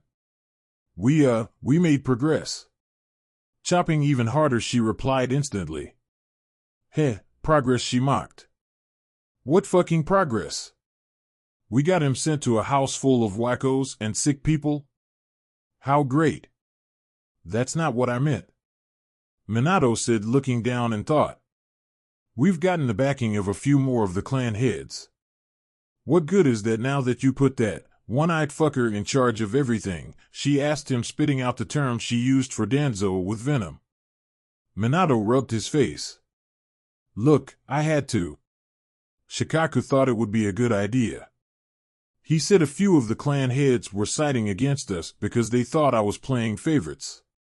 So, I bet if it were one of their kids they'd do the same. F-I-N-G thing, she said louder, splitting the cutting board in half. Minato walked up and gently pulled the knife from her hand. Calm down, calm down. Look, it's not over. We'll bring the case back up next month, and we will keep bringing it up until we have him back. He said, rubbing her arms to soothe her stress. We will get him back. I promise. Kushina's body just slumped against his, trying her hardest to keep faith in his words. After a year of doing this, it felt like she couldn't believe him, and with Inoichi's statement, she knew the situation got a lot harder. 3 days later, 4 armed Uchiha guards as well as Fugaku himself walked down the halls of the prison towards the last cell. Walking past the cells of men sitting in a shocked silence the further they went. One of them holding a load of equipment that jingled with every step. Finally making it to the last cell, they peered inside to see a sight that was disturbing. Naruto sat in the chair on the opposite side of the table facing them, and his cellmate beating his head on the wall. Blood splattered dripping down the wall in front of him. Kirio, get him and take him to the infirmary, Fugaku said as they opened the cell. Naruto stared at Fugaku in amusement. Ah, Fugaku-sama. It's been a while, he said with a small smile resting on his lips. His eyes barreling into the Uchiha leaders with such intensity it was unsettling. What is the reason for this visit? He asked him casually. Fugaku and the others stepped into the cell. The one with the equipment timidly walked around the table and got behind the redhead, pulling him to his feet. You are being moved to the asylum as you have become too dangerous to remain in this prison, Fugaku explained. While there, you will have the same lack of rights you have here, he said, repeating the words of Danzo. He threw him a set of white clothes to further accent that this was no joke. You think I'm crazy, he said in amusement, holding the clothes in his hands. Fugaku crossed his arms, meeting the intense gaze without fear. What I think is of no importance. An expert has deemed you a certified psychopath. Put him on, he demanded. Naruto only smiled at him. I prefer orange, he stated casually. I don't care, he replied with his stoic look still in place. Naruto chuckled and removed his clothes and slipped into the white uniform. When he finished, his arms were bounded tightly behind his back and his feet were shackled together. An expert, huh? So, Inoichi-san believes I am crazy, he stated with a smile. Before he could say anything else, a muzzle was placed over his mouth so that he could not speak. Aside from that, your actions within my facility have been a hindrance to my staff and the functioning of the prison. You will be moved to the asylum where you will have no contact with the patients and no recreational time. In addition, you will attend a 2-hour-long session with a psychologist every day, he informed him. He couldn't see it, but he just knew the redhead was smiling. The 2 Uchiha guards on either side of him grabbed onto his elbows and began ushering him out the cell and down the hall. On the way, his casual gaze peered into the cells of the men still frozen in silence as they watched the psychopath being led down the hall, all of them noticing the white getup and finding it fitting. Fugaku was amazed by how much fear he was able to instill in the men of their horrible nature. Naruto was like a monster to these monsters, and it only ensured him that he should never be allowed to roam free. Pushing him out the front door of the prison, the three Uchiha police force members marched him through the woods that led to the psychiatric ward that was about a mile through the backwoods of the village. Naruto didn't struggle in the slightest. He played visual mind games with the ward staff that were heading back to the village in the opposite direction, giving them playful gazes and ice smiles that were completely unsettling. Finally arriving at the asylum, Inoichi was already waiting at the door with two of his biggest staff members ready to take over from there. Naruto gave the blonde man an amused look from behind his muzzle, his concentrated gaze boring into his skull with unknown intentions. The Uchiha guards handed off the prisoner to the two workers as Fugaku greeted Inoichi. Shaking the timid man's hand, he gave his parting words. "Best of luck, Inoichi," he said lowly. Inoichi exhaled and nodded his head at the man as he and his clansmen walked away. Inoichi took the lead, walking the two guards and his new patient/prisoner along with them. Naruto looked around at the new scenery of all white while he was being pushed along. It was a new experience in contrast to the usual gray walls he was used to. A blinding one at that. They passed hallway after hallway, passing many rooms and offices. Making it to the stairs, they climbed up 3 flights before finally stepping back into a hall. In the distance, Naruto could hear chatter. As he was pushed along, they passed by what he assumed was the recreational center as there were a bunch of white-clothed patients doing various tasks inconsistent to what it looked like they would be doing. Like the two men sitting at the chessboard staring off into space or asleep. He was pushed along until he could no longer see them. After that, it was more white halls with patients being led down the hall or back into their rooms. He received looks of fear from more than a few of the ward employees on the way by, which was familiar, of course. Finally, at the very end of the hall was a single room, far away from the others, marked with his name. Inoichi pulled out his keys and unlocked the metal door. They walked the blonde in and halted him in the middle of the room. Inoichi pulled out a needle and flicked it twice. He stuck it in Naruto's neck and his body began to slump forward. The two guards grabbed hold of him and carried him towards the pad in the corner, laying him down. Inoichi pulled out the keys Fugaku gave him and removed the cuffs and shackles from the redhead. When he finished that, another of his employees brought in a straitjacket that they secured tightly on Naruto's form. "Will that be all, Dr. Yamanaka?" asked one of the workers standing next to him as he looked down at Naruto. With a sigh and a nod, he turned around. "Yes, that is all. Return to your tasks," he said, ushering them out before stepping out himself and locking the metal door. It always pained him to see someone he's known since they were children end up in this place. It happened all too often for his liking. The next day, sitting in a room with metal chairs and a metal table, all bolted to the floor, Naruto stared up into the dangling light above. His straitjacket secured with chains connected to the floor. He was sat down a few hours earlier by two of the workers and was told to wait for his session to begin. Eventually, the door opened up and Inoichi walked in with a vanilla folder in his hand and a cup of coffee tucked in his elbow to free his other to shut the door. He strolled over casually, not even looking Naruto's way yet. Sitting down, he set his stuff down and looked towards the blonde. Naruto's intense gaze was already on him with a small smile tugging at his lips. Inoichi ignored the look and pulled a notepad and a pen from his pocket. "Good morning, Naruto. I will be handling your psychological sessions for the time being. I would like to start out by asking you some simple questions. I believe we have already done this, Inoichi-san," Naruto said, amusement in his voice. "Don't tell me you have to reevaluate me now." Inoichi shook his head.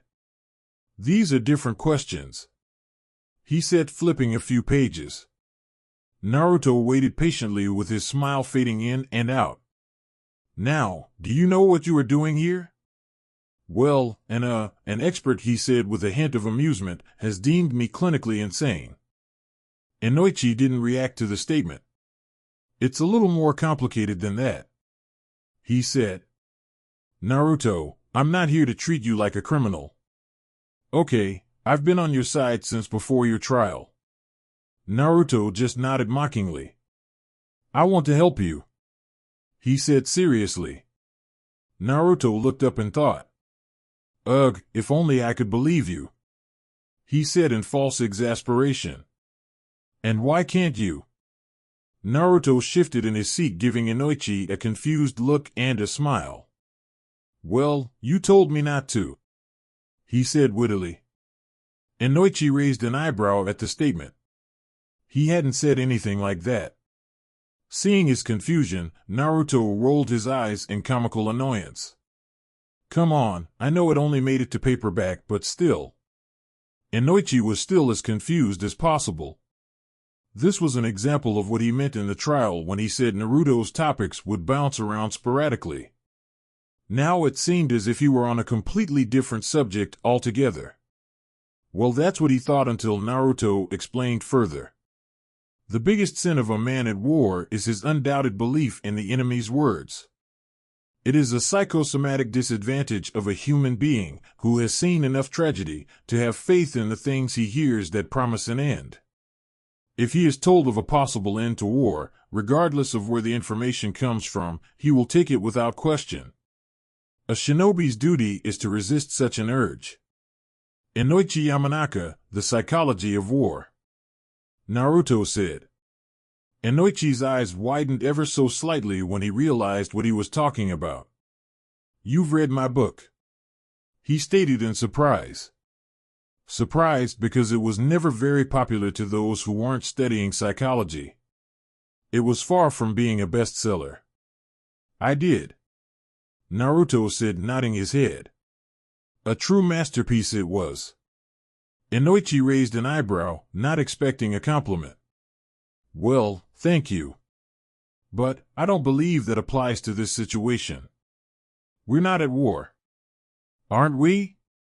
Naruto responded immediately. Call it what you will, but this is war. Two sides facing off in a battle to gain the upper hand or maintain it.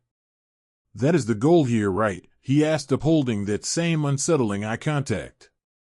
I mean, your expert evaluation of me is that I am a psychopath.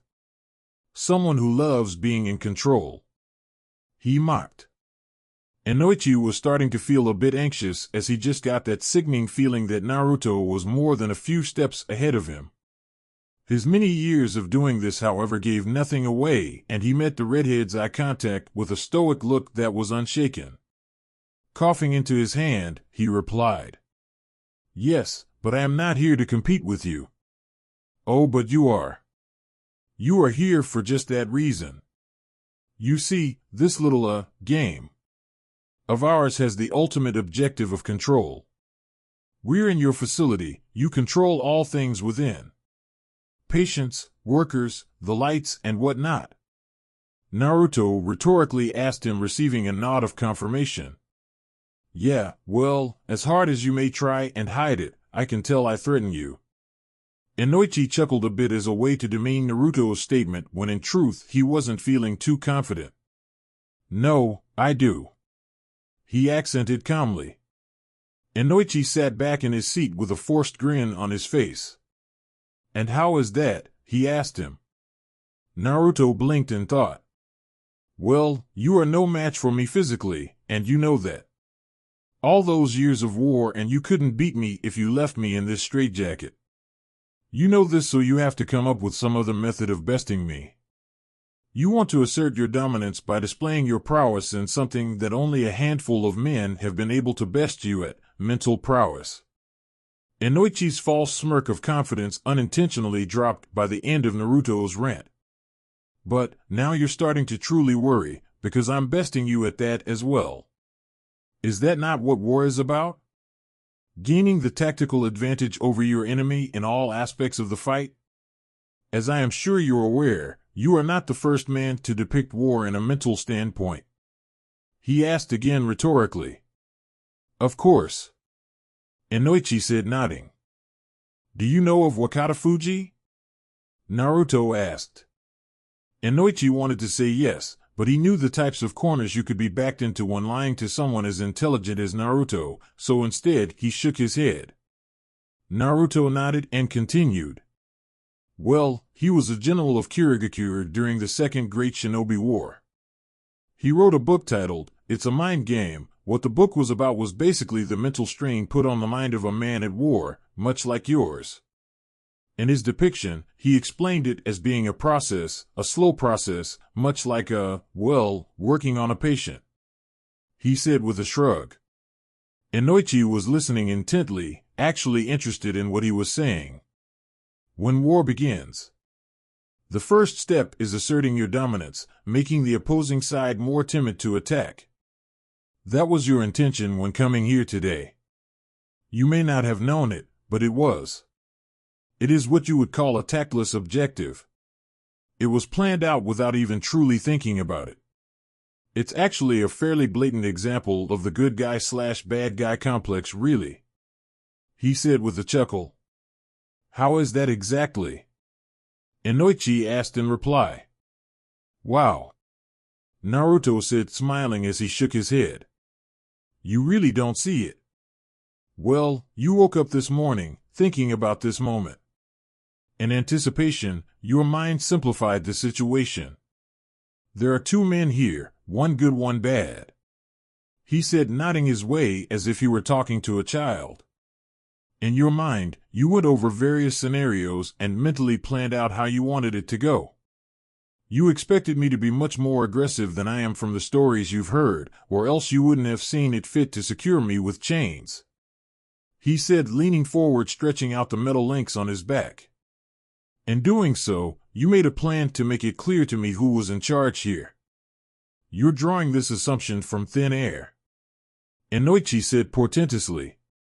Oh, but I'm Newt. Naruto said almost as if he were singing.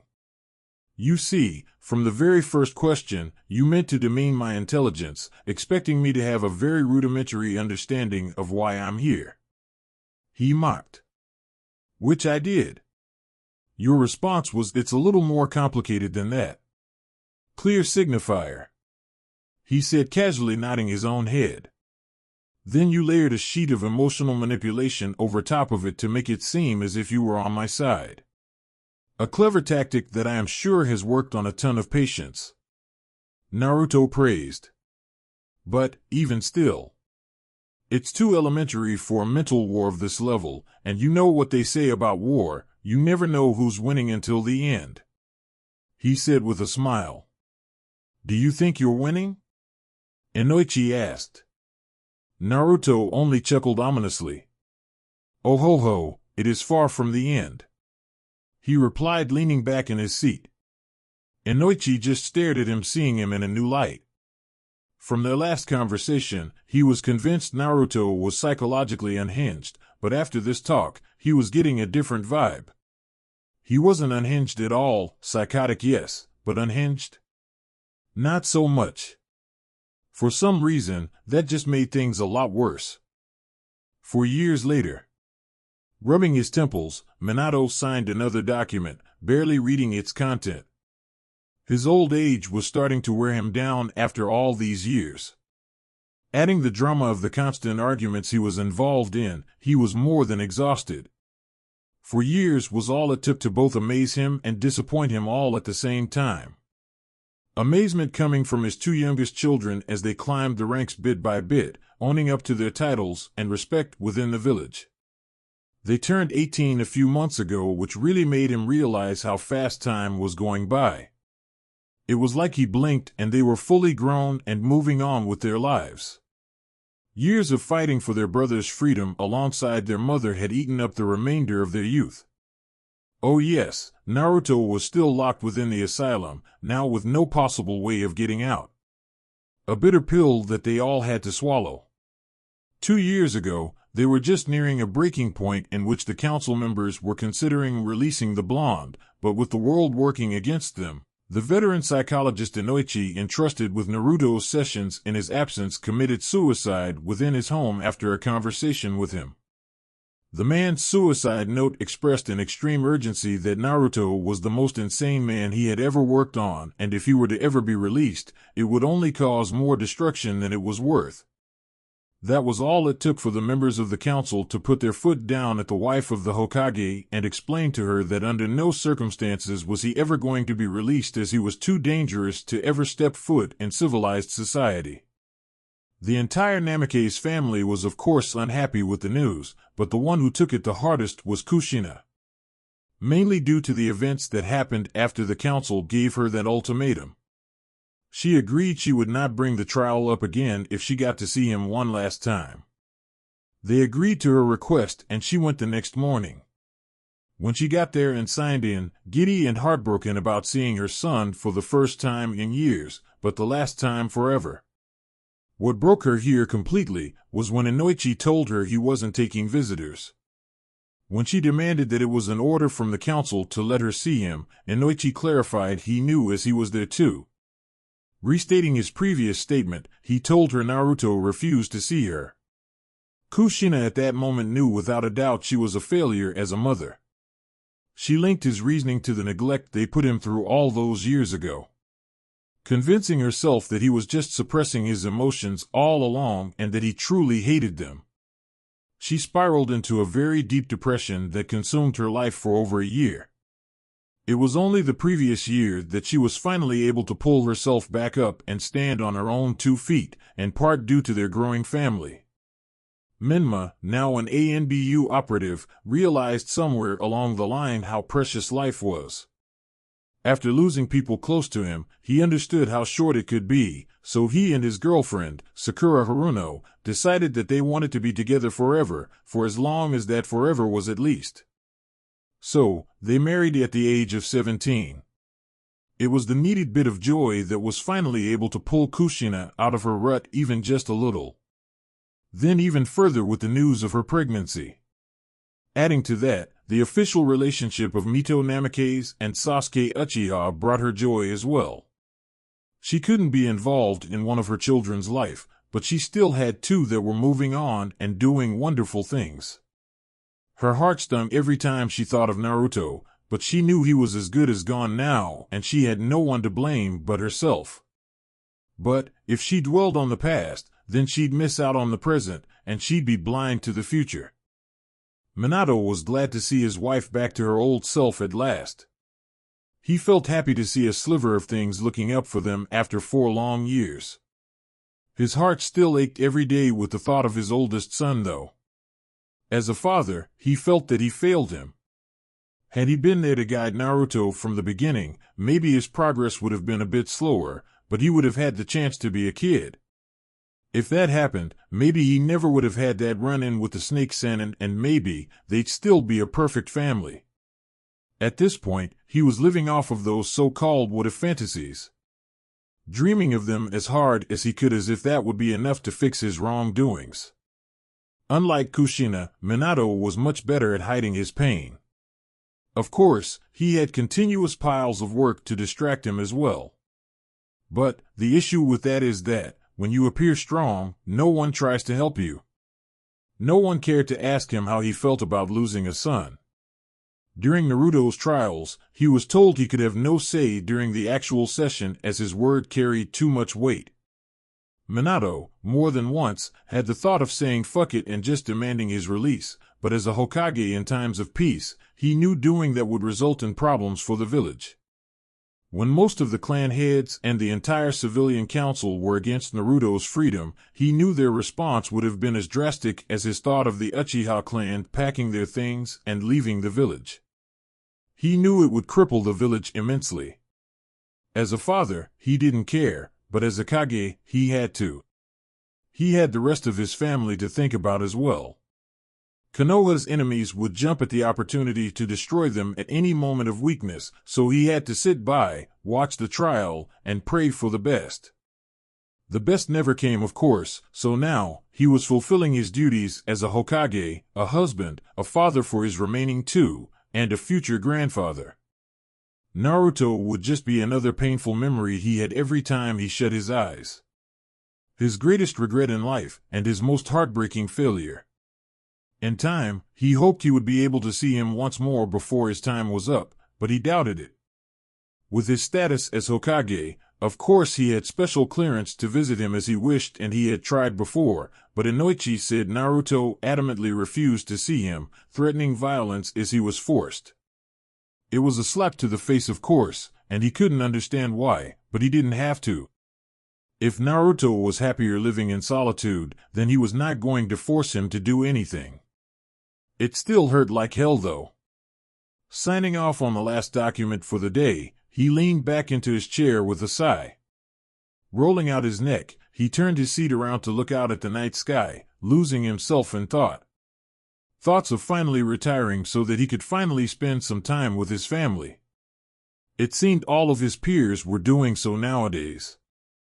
Shikaku, Inoichi, and hell, even Fugaku was getting ready to pass the strings over to Sasuke. But he wasn't ready to hand the hat down to his son just yet. In other words, Menma wasn't ready. He had just made it into ANBU last year, so he was still learning how to follow orders.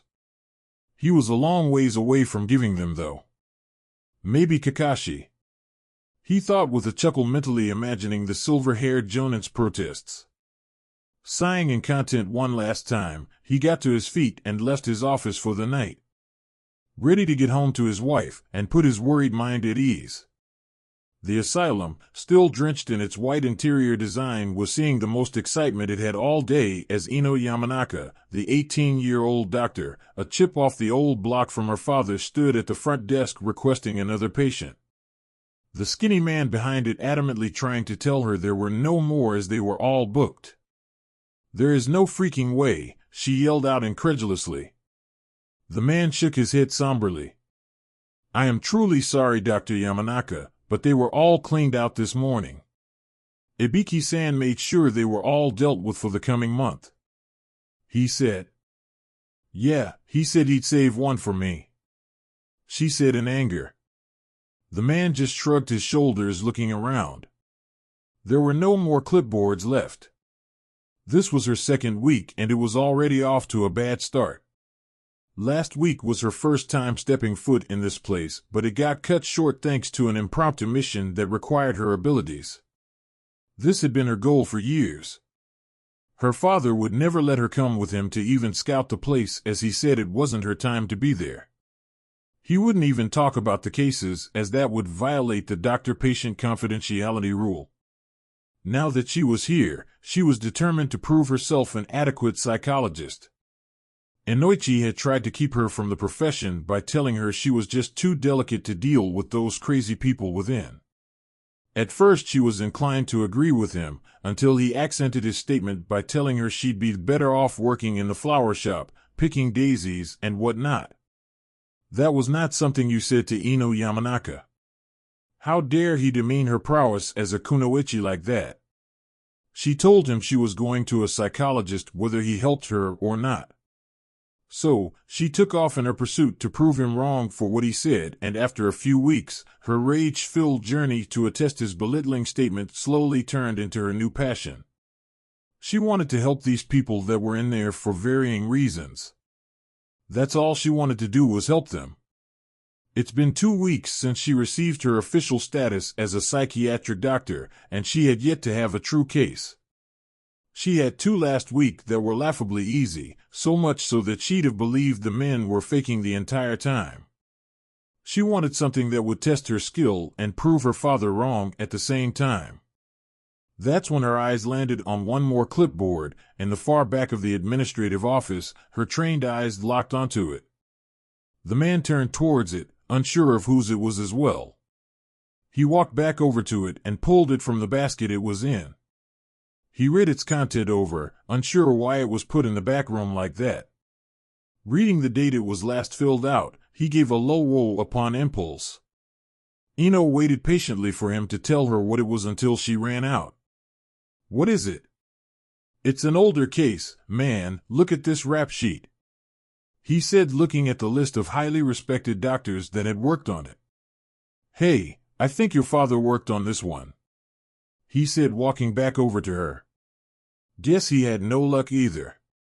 Ino snatched the clipboard from his hands and looked at the section he was talking about, not even glancing at the top. There were a ton of people she knew from her father to even Anko. The name that caught her eye immediately, however, was the very last one. Dr. Vaneo Jaeger, the man who committed suicide 2 years back, meaning this was his last case. The case that pushed him over the edge. Her heart dropped almost immediately when she read the name Naruto Namikaze plastered at the top of the form. Maybe it was in the back for a reason. The man said, looking at the reactions play out on her face. When he didn't receive a reply, he tried to reach out and grab it from her. "Here, I'll dash." "No," she yelled a little louder than she meant to. Seeing his weird expression, she shook her head a bit before calming down.